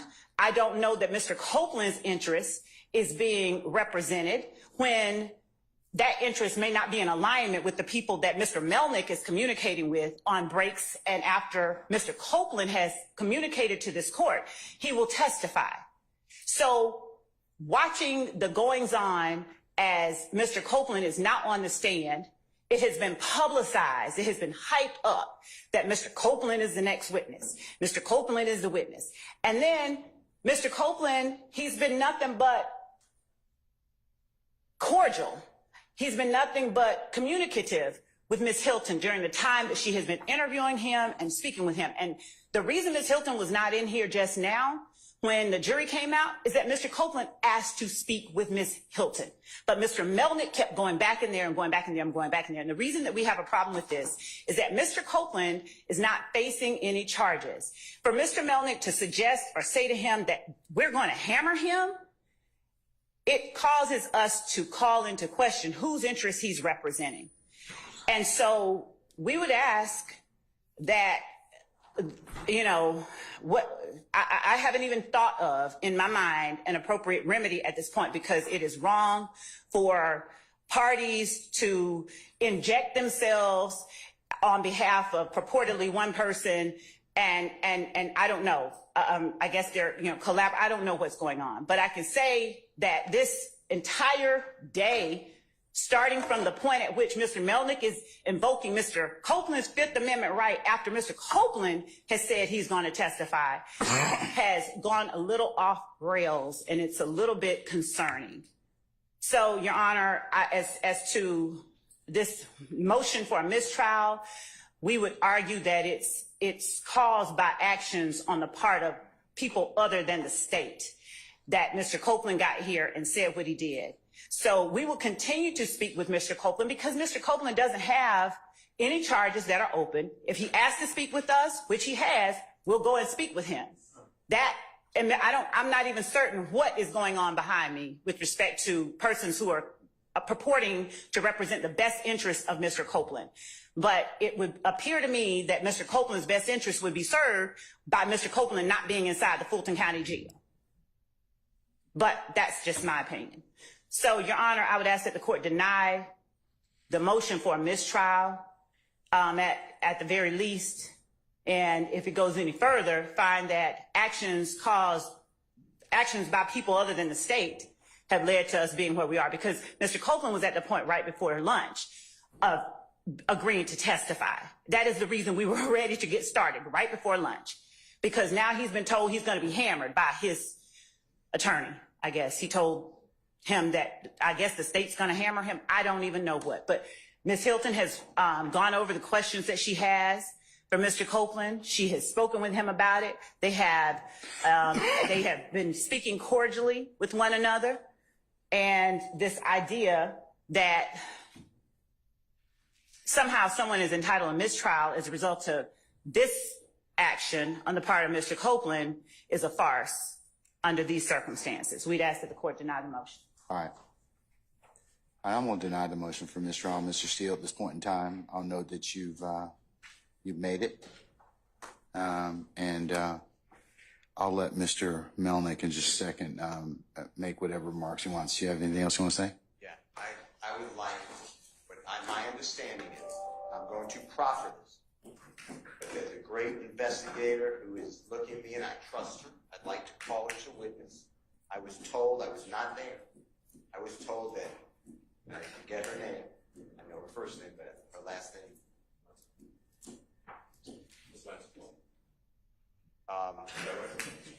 And Investigator Long, and I may be wrong, heard Mr. Copeland prior to coming in to the courtroom, almost immediately prior, state, and I'm reading from Mr. Kokomo, if I have to go to jail, then lock me up, and then the Honorable David Botts told me, as I was walking in, that he heard, he's right behind me, so he should be speaking for himself, but he heard Kenneth Copeland tell the prosecution, if I said the wrong people, please correct it, that he's invoking the Fifth. That's why I raised it. I'm not saying anybody did anything wrong. I'm saying that if a party knows or has a reason to believe that a witness may invoke the Fifth Amendment in front of a jury, we avoid that at all costs. But the challenge we're having, Mr. Steele, is I do believe that there's probably been some behavior that probably wouldn't pass the good faith test of there's a lot of influences inside and outside. So I'm going to basically base it on the proffers of counsel and just remind you all of your professional responsibility requirements. Okay. Well, so I'm going to remind it all the time because I live them. I'm just telling the court that in order for you to deny my motion for a this was bad. And I'm going to deny your motion, and I've made my ruling. So I'm done at this point in time. Okay. In terms of this motion for mistrial.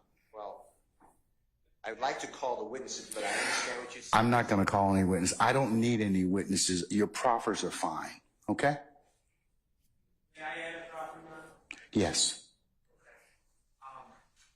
As you know, we are in a side room off the hallway on the first floor. That's where defense counsel, it's kind of their conference room. During lunch, I'm working on unrelated matters, and I'm going to get a ginger ale to calm my upset stomach, and I'm on the phone, but I'm hearing a gentleman speak very loudly on the phone with agents from the state.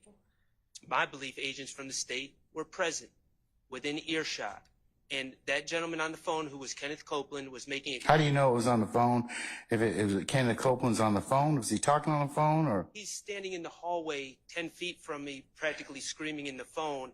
Oh, so Mr. Copeland's on the phone? Yes. Okay, and you're overhearing this particular purported conversation. I'm not testifying. I'm not giving a direct quote because I was on the phone handling my own business and I was having no interactions with. Okay, but here's the thing. I think it's consistent with I'm not testifying. Okay, he can make a decision not to testify. Okay, but if he does so, and because he's already been told, look, you can invoke your Fifth Amendment privilege, and you've been given immunity, and if you don't, I told him what the consequences are this morning. That's consistent with what I've heard thus far, and I don't think that is. I believe that the state was on notice that something like this was going to happen. Okay, all right, but all of you have kind of, like I said, either unwittingly or I just remind you, from outside agitation or otherwise, you all need to stay away from any of this. You do. Both sides need to do this. Do not let outside influences, influence your actions and get you in trouble. You all should rise to a higher standard in terms of don't let any of this stuff. I mean, these witnesses will testify to whatever they're going to testify to. So The defense has done nothing. I didn't say you did anything wrong. Okay, but I did. I've heard is that the state. I didn't say you did anything wrong, but I understand, okay. Your Honor, but I just want to be clear. The only thing that I've heard today is that the state met with Kenneth Copeland without his attorney. Are we going back to that again? I thought we. I don't know of any Okay. defense counsel that's had any conversations with Kenneth Copeland at all. And I just want to make that clear. Today, I don't know of anyone that's had conversations with. Okay, but he's their witness at this point in time. If he wants to talk to you or he doesn't want to talk to you, he's got a lawyer, and that lawyer can make that decision, and so can Mr. Copeland. So. Situation because we have I understand that, but you can't let other people, and I would advise you not to let third parties influence what you may think a witness is going to do. That's not happening. Okay, and that's all I was trying to tell you. Okay? Okay. All right. Judge, I would like to hear. Yes, sir. What does he like to tell me, Mr. Melnick? Judge, I went back and reviewed my communications with the Fulton County District Attorney's Office in relation to Kenneth Copeland. And I found communications as late as June 5th of last year where the Fulton County District Attorney's Office had reached out to me about speaking to Mr. Copeland. Speaking to Mr. Copeland concerning this trial, not about any other case. Speaking with Mr. Copeland about this trial. Neither of these attorneys, no attorney at this table has ever attempted to contact me about Mr. Copeland and about his willingness or desire to testify at this trial. They have put us in this position where at the last minute, I'm trying to advise him as best I can what I think is best for him. Had they exercised the slightest bit of professional conduct, we would not be sitting here having this conversation today. And unfortunately, for me to fully explain everything that's been going on, it would require me to reveal confidences that I'm not going to reveal. I don't want you to do that, sir. I can assure you that the decision to invoke the Fifth came completely from Kenneth Copeland. I owe nothing to anybody over here. I owe nothing to anybody at any of these tables. I don't care, candidly, no offense, don't care what happens with their cases. The only thing I care about is what happens to Kenneth Copeland. And for any assertion, I'm sorry, Judge, for any assertion. And that's your primary duty. It is. That's exactly right. And for an assertion to be made that I or Mr. Copeland are somehow being influenced by somebody over here is absolutely ridiculous. I take great offense to it, and I can tell Ms. Love that I am going to the state bar to report her for contacting a witness that she knows to be represented by counsel. She and I have had conversations about Kenneth Copeland. Okay, and sir, that is whatever you decide to do outside of what the court is ruling upon. Remember, the court can only rule upon what I see. Okay, and what I see at this point in time is a witness who, for whatever reason, may have some other reasons about his testimony. He has expressed those this morning. He said, "I'm going to invoke my Fifth Amendment privilege." The state came to me and said, "Okay, listen, we would like you to sign an immunity order under 24-5-507. They make that decision. So there are. I mean, I think that gets us to the point where we knew that, or at some point in time, that the state knew that he was going to invoke his Fifth Amendment privilege. So absolutely knew it. So, but in order for them to still get this testimony, which they believe that they need, they offered him immunity. So that's what we explained to your client this morning. So whether or not he wishes to go ahead and still invoke his privilege, that's his choice. But the statute's pretty clear. I understand. And I know you, and I know you. I've known you, sir, for at least two decades or more, sir. And I know that you have told him, "Hey, look, if you invoke, This is probably what's going to happen. And I suspect that if you probably have a conversation with him now, you're probably going to tell him, well, that was a self-fulfilling prophecy in terms of what I told you might happen. But I don't know what conversations you have with him, but I suspect that they were consistent with what the dictates of 24-5-507. Now, Monday, we'll go ahead and I'll call him out before the jury comes in on Monday morning, and we'll ask him whether or not he wishes to continue his testimony, because I don't want him to invoke in front of this jury if I can help it. So since he's made it once already, I'm going to ask him before the jury gets out here on Monday, is it your intent to invoke your Fifth Amendment privilege? If it is, he's going to go back into custody until he's willing to go ahead and give testimony, because he has immunity, so he has to testify. Judge, the only thing that I would say is that the primary reason Mr. Copeland is in custody right now is because the state has utterly failed to follow up with me in any regard with regard to what Mr. Copeland wants to do or intends to do. I suspect that that's probably not true. It is grossly unfair. I've known you for almost 2 decades. I've known Ms. Hilton and Ms. Love in particular for a long period of time, and I don't think that they would do that to you. Judge, at no point did they ever reach out to me about Mr. Copeland. Your Honor, about Mr. Copeland's testimony here today. The last time I heard from anybody in the Fulton DA's office was June of last year. Ms. Hilton, did you reach out to Mr. Melnick? And if so, when? When I talked to Mr. Copeland, he told me Mr. Melnick was not his attorney. So that is, I talked to the witness because when did you talk to Mr. Copeland? Last Friday, because my understanding prior to that is that Mr. Melnick had told Ms. Love that he wasn't his attorney. So when we went to go serve him, I understand that he did not have an attorney. When I met with Mr. Copeland, and this is Friday evening, Mr. Long and I went to go meet with him in the car. We said, hey, I think Mr. Melnick's your attorney. He said, Mr. Melnick is not my attorney. He said, I haven't even talked to him. And then that is when we proceeded to begin our conversations. Anytime that Mr. Copeland did not want to speak with us, we did not speak with him. We called him on Monday to see if he could come down here. He said he didn't want to come, or he didn't respond.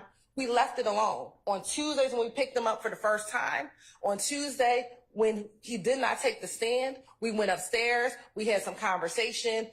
We left.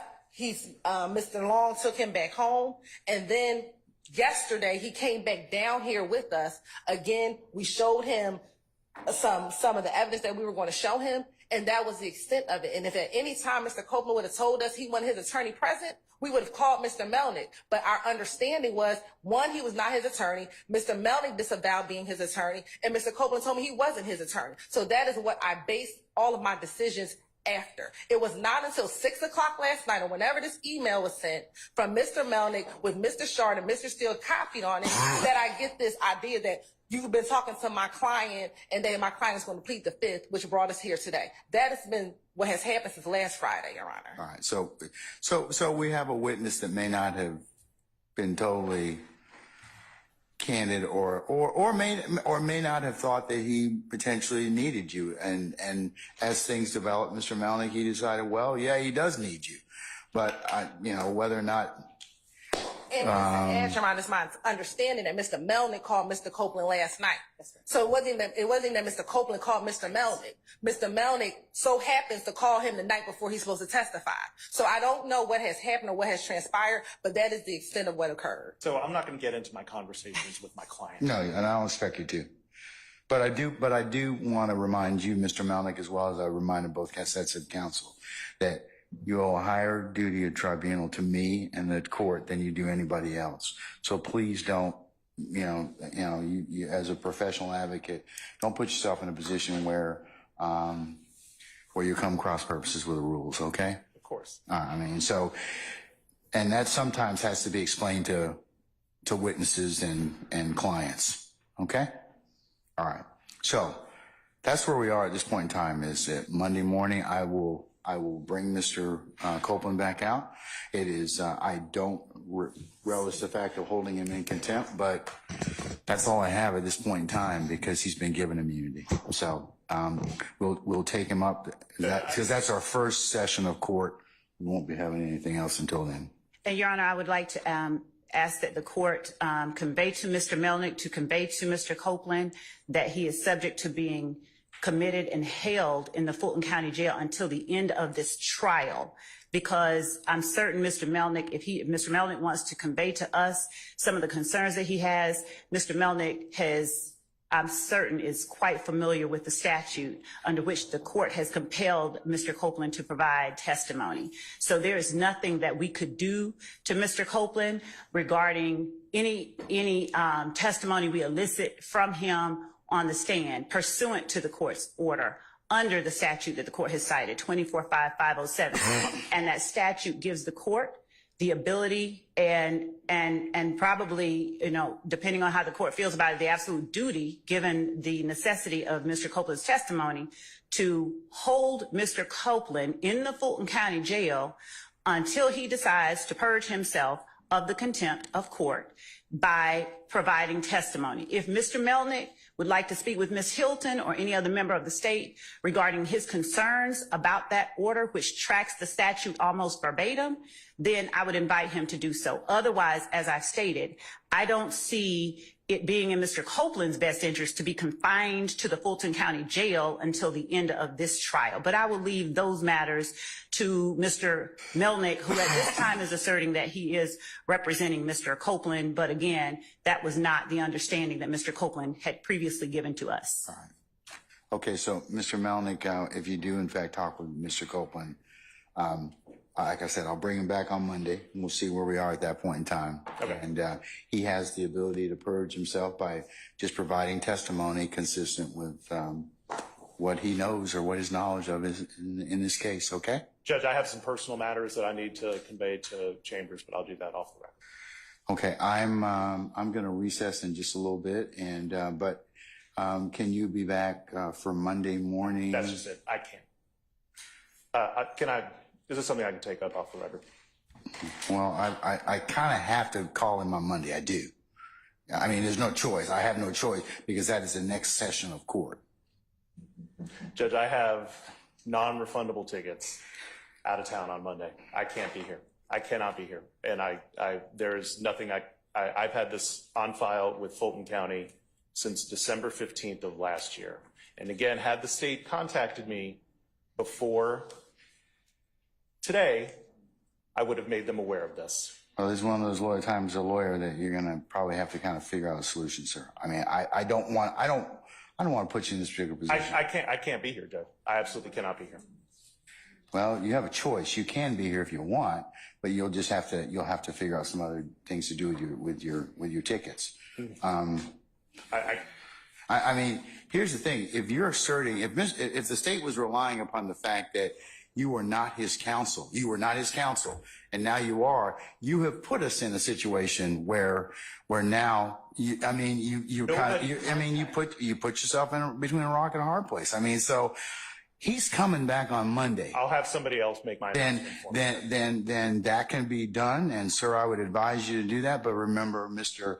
Copeland, has to have some concurrence. So maybe before he leaves and goes actually to the Fulton County Jail, you may need to have a conversation with him about that, so we're clear, and I'm clear as to whether or not you're coming back on Monday or somebody else is. I'll have somebody here on Monday. And I need to know who that lawyer is. Do you want to have a conversation with him before? I'm going to talk to him right now. All right, okay. I'm going to allow you to do that, and then I'll remain and be available for a further discussion. So let me go ahead and Sergeant Ham, can you and your colleagues or Lieutenant Walker arrange for Mr. Melnick to talk with Mr. Copeland, please? All right, and I'm going to go ahead and at this point in time summon our jurors, please. All right.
All right, thank you, Sergeant Ham. Promoted you already again. All right, okay. Ladies and gentlemen, jury, good afternoon. Okay, it appears that we have some more homework to do, and given the fact that that needs to occur, my suggestion is that we go ahead and recess you for the day, okay? And let you begin your Friday.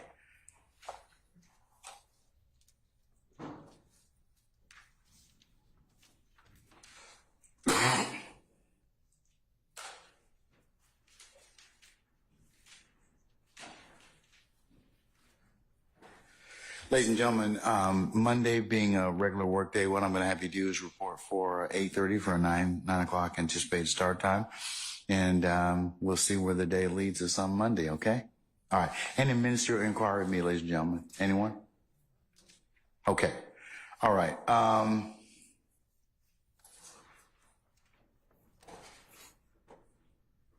All right, unless you have anything of me, ladies and gentlemen, let's go through your admonitions at this point in time. Remember, leave your notepads in your headquarters, your jury deliberation room. Please don't take them with you. Remember that as you leave here and you gather, even outside our presence and hearing, to be in your headquarters, or as you go to whatever conveyance that takes you to your home within our great county, or if you're just in the halls eating or whatever, remember that it would be a violation for you to discuss this case amongst yourselves in ones and twos, or handicap the testimony, review the testimony, or otherwise give your thoughts or impressions about any witness that has testified thus far. Remember, you can only consider this case probably when the court gives you at a time and place instructions on how to do that. You cannot consider it in any way until such time as the court instructs you. Remember, it would also be a violation for you to add to your understanding, as I call it, meaning phone a friend, get a resource book, go to a website, or any other source that to aid you in anything that you've heard thus far in this courtroom. Remember, you can only consider what's been lawfully presented within the four walls of this courtroom. You cannot consider any outside sources, people, or otherwise reference materials to aid or augment your understanding. The other thing you cannot do is to go by any scenes that you may have heard about or may have been testified to in this case. You've been shown a bunch of maps and other audiovisual aids at this point in time. You are not to go by and visit any of those scenes.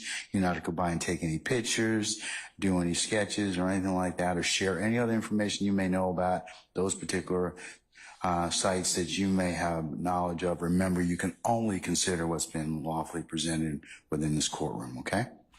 All right. Also, ladies and gentlemen, if any third party or would attempt to talk with you, reach out to you, email you, text you, or otherwise call you in any way to potentially reach out and communicate with you about this case, remember you to let myself and Sergeant Ingram know immediately. And then, ladies and gentlemen, and lastly is how we end most of our admonition sessions. You know, we are really appreciative of the patience and attention that you've given to this particular matter, and we'll continue to give to it. And we state that to you, and we ask that you every day we tell you this, but that is on behalf of all the parties here, ladies and gentlemen, we really appreciate your patience and attention that you have given and will continue to give to this to the consideration of this matter. All right, ladies and gentlemen, unless you have any other inquiry of me, we will talk with you on Monday at 8:30 and for an anticipated 9 o'clock start time, and then we'll see where the week leads us at that point in time, okay? All right, unless you have anything else, all rise.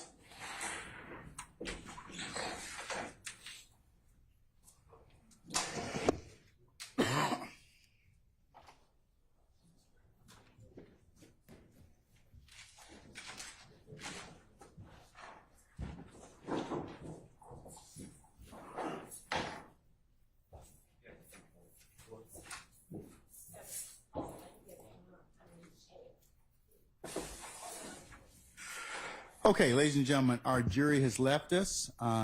Please be seated.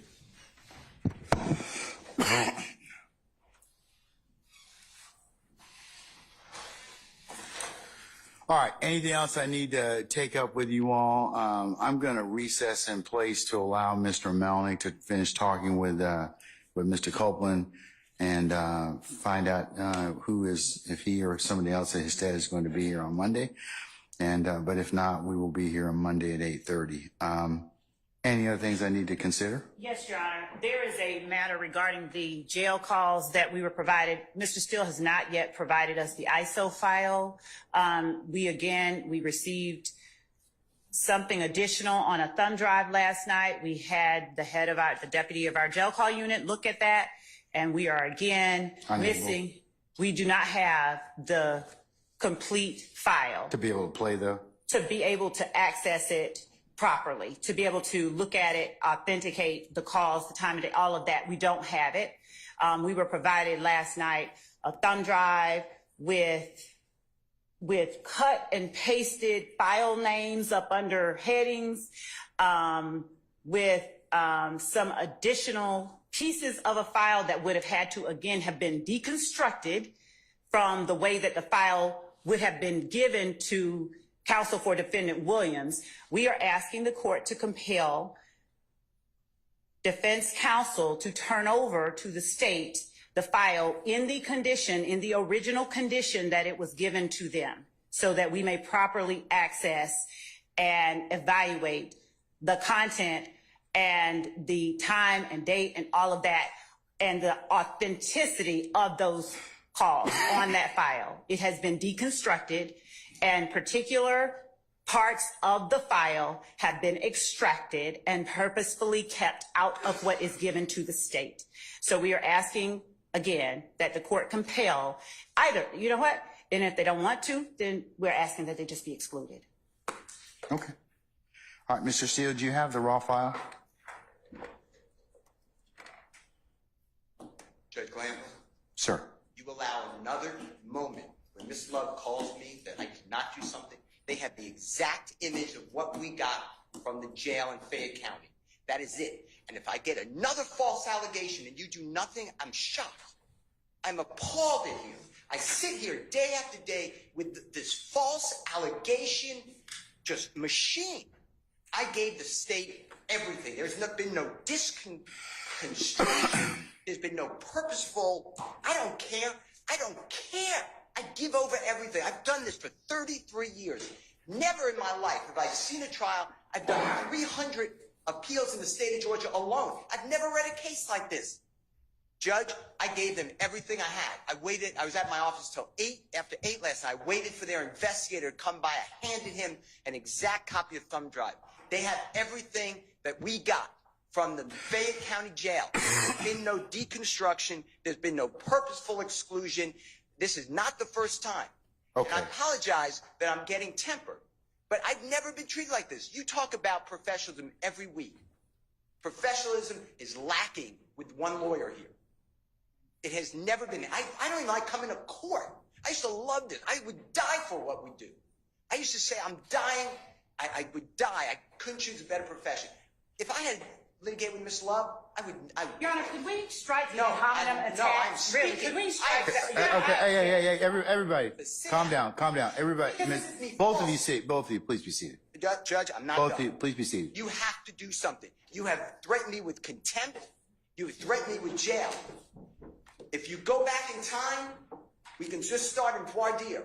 Jury after jury, you did individual voir dire painfully. Miss Love would come in and say that juror was crying. It was not true. You would say, that's not my recollection after I said it. You did nothing. We start the case. But Mr. Steele. I asked you, please. Mr. Steele. Please, Judge, how would you feel if you were being treated Mr. like Steele. this? Mr. Well, Steele. I'd like to finish. Mr. Steele. I gave them everything on that drive, and it's continual abuse of a prosecutor, of another member of the bar. I don't talk with Miss Love. And that's fine. I like that. But Judge, I'm not going to stand here anymore. I don't care. You can take my bar card. Mr. Steele, listen. Wrong, though. But there. And Mr. Williams, you know, to me, This is an innocent man. You talking about, Ms. Love said there's a man in the Fulton County jail. He shouldn't be there, Mr. Copeland. Mr. Williams shouldn't be in custody. But he's been charged, and we come here for a fair trial. It's been everything but that, according to Ms. Love has tried to demonize me. At times, Mr. Adams. At times, Mr. Shaw. I object to the ad hominem attacks, and I ask all because she wants to win the case. And now she speaks over people. It's not right. I gave them everything. And by the way, and what I want to tell you, by the way, it's not even the law. If they call that gentleman on direct, I don't have to give them anything before trial. I do it because you asked me to. You said, listen, we got a big case. It's going to take a long time. Give them things. I gave this, by this way, to the state October of 2023. October 2023, that was uploaded, given to the state. I hear about it now, and I wait there, and I give them the exact duplicate of what we have, and now there's a false allegation of misconduct. But and what I'm telling the court is what I said again.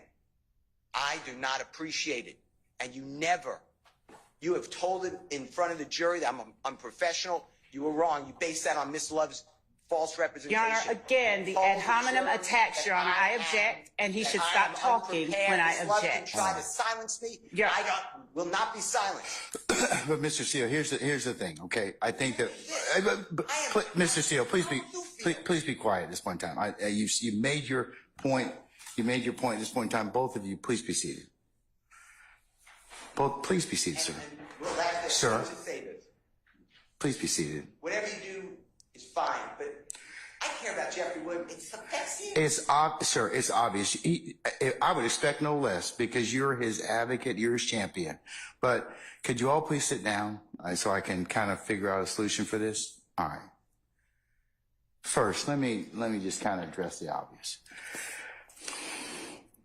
I know that at times tempers have been heated in this particular trial, and they continue to do so. And I know that all of you are being zealous advocates and representing your clients to the best of your ability with zeal and rigor. However, I agree that, there should not be ad hominem attacks on anybody or any counsel, and that you all should think and reflect about what you say about your brothers and sisters of the bar.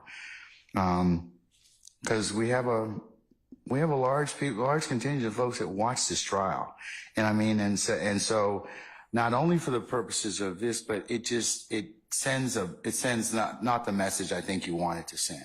All right, so I'm going to leave you all to your wise discretion in order to do that, but and I'll take up whatever I need to take up as I see fit. But I know that you all. This has been a long trial. It's very demanding, exacting, and grating on, and tiring on all of you. So I ask you to just take a couple deep breaths and step back and see, and kind of look at, and just remember that you do represent of who you represent and what you're here for. In terms of the tape, or the phone calls from Fayette County. It's the court's suggestion that, and if you want my assistance, I can always, with a proper subpoena, have the raw, whatever it is that whatever you're seeking to get, I could get that, and you can compare that against what you have. Because maybe that's what, and Mr. Steele, I don't doubt, and I know that you would never delete or otherwise try and alter evidence, and I assume that that's what you got, and I'm gonna take that at face value. I'm in no way saying that. Ms. Love is in her argument is saying that she is, when it's stripped down, less all the sound and fury.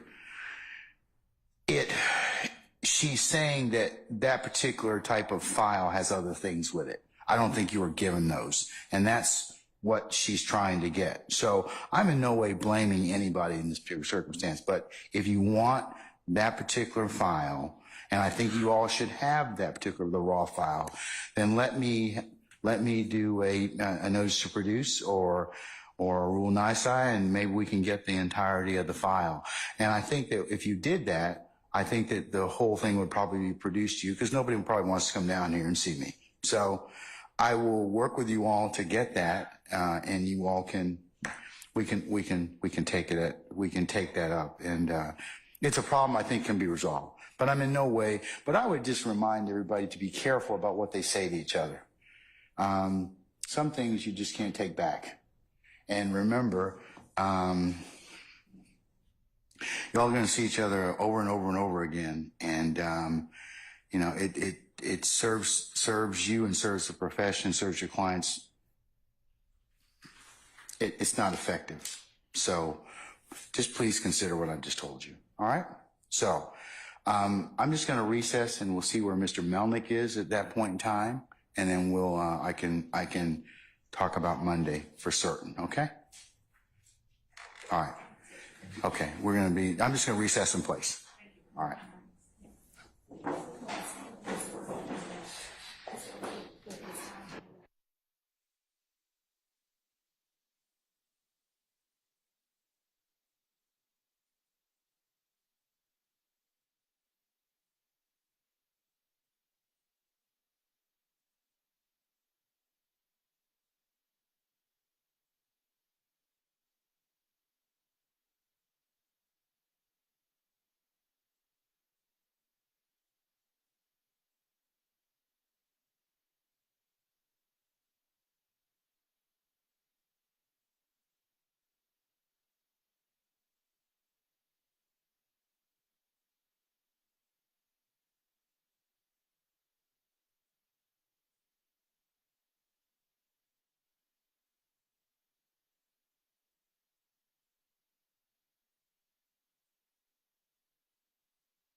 Collect your thoughts and please be seated.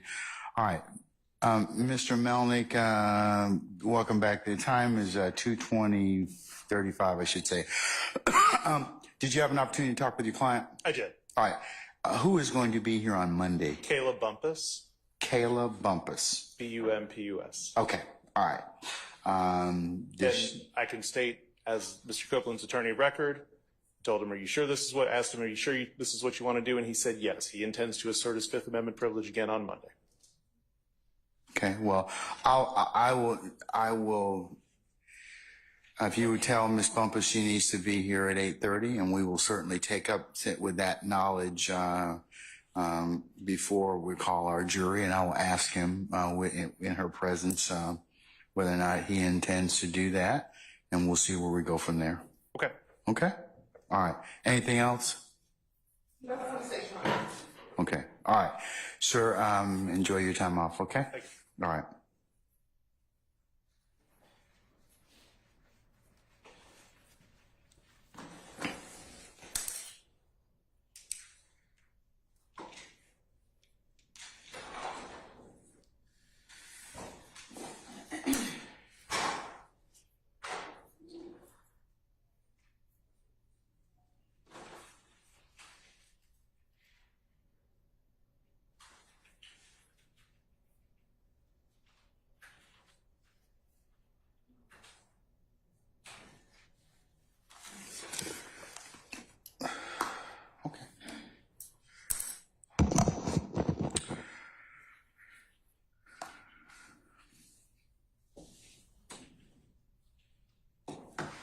Okay, counsel, is anything else I need to cover with you before we recess until Monday? Got it. Yes, Mr.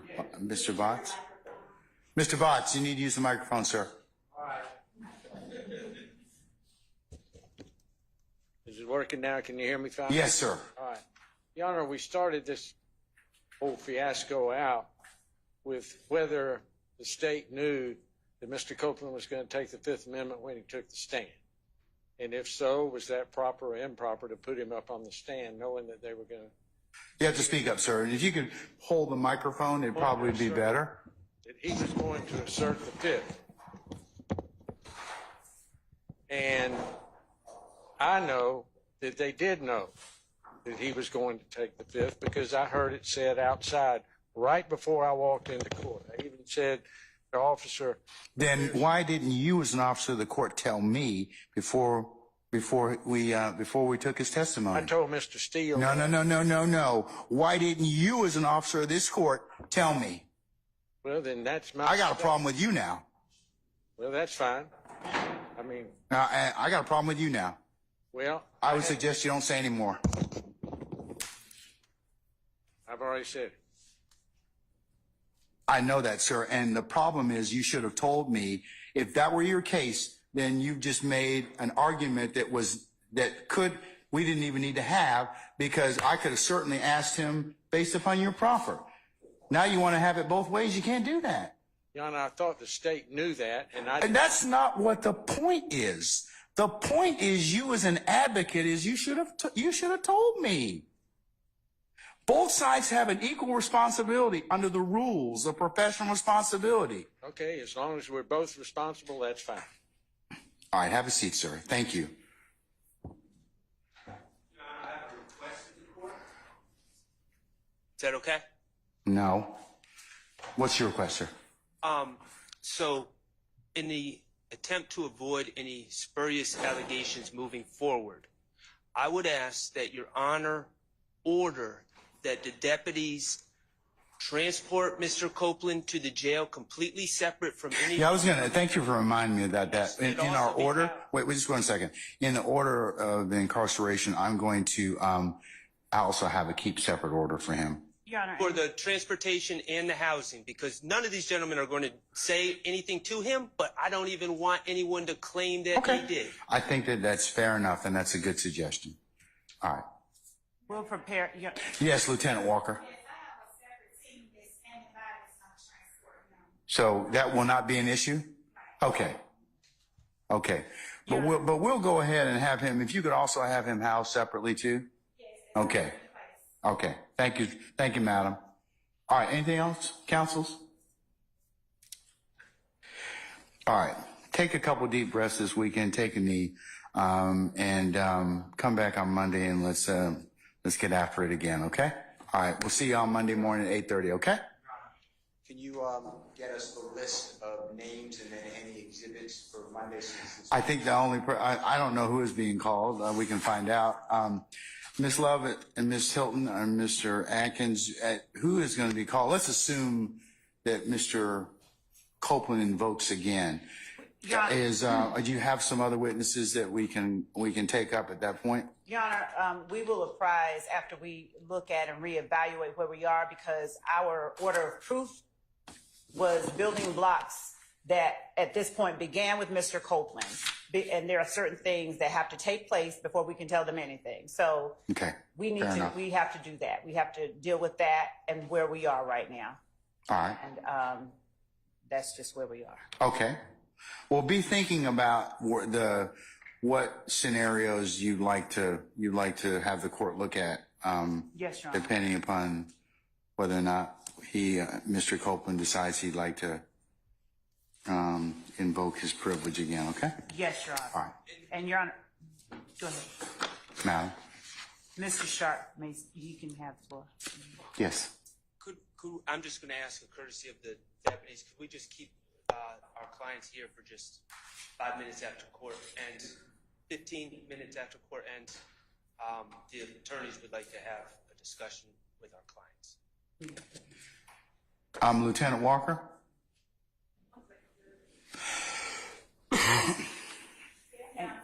And Your Honor, the state has a matter we need to take up ex parte with the Okay.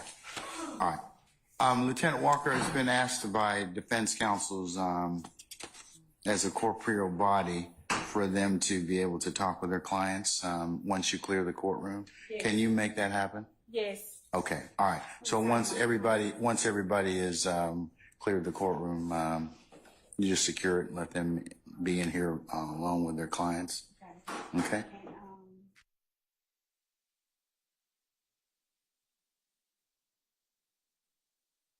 Oh yeah.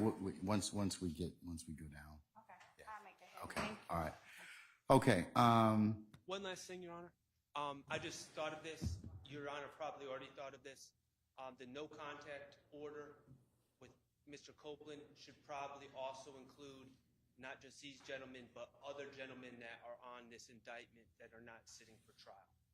I think that would probably be. Okay. Okay. All right. All right.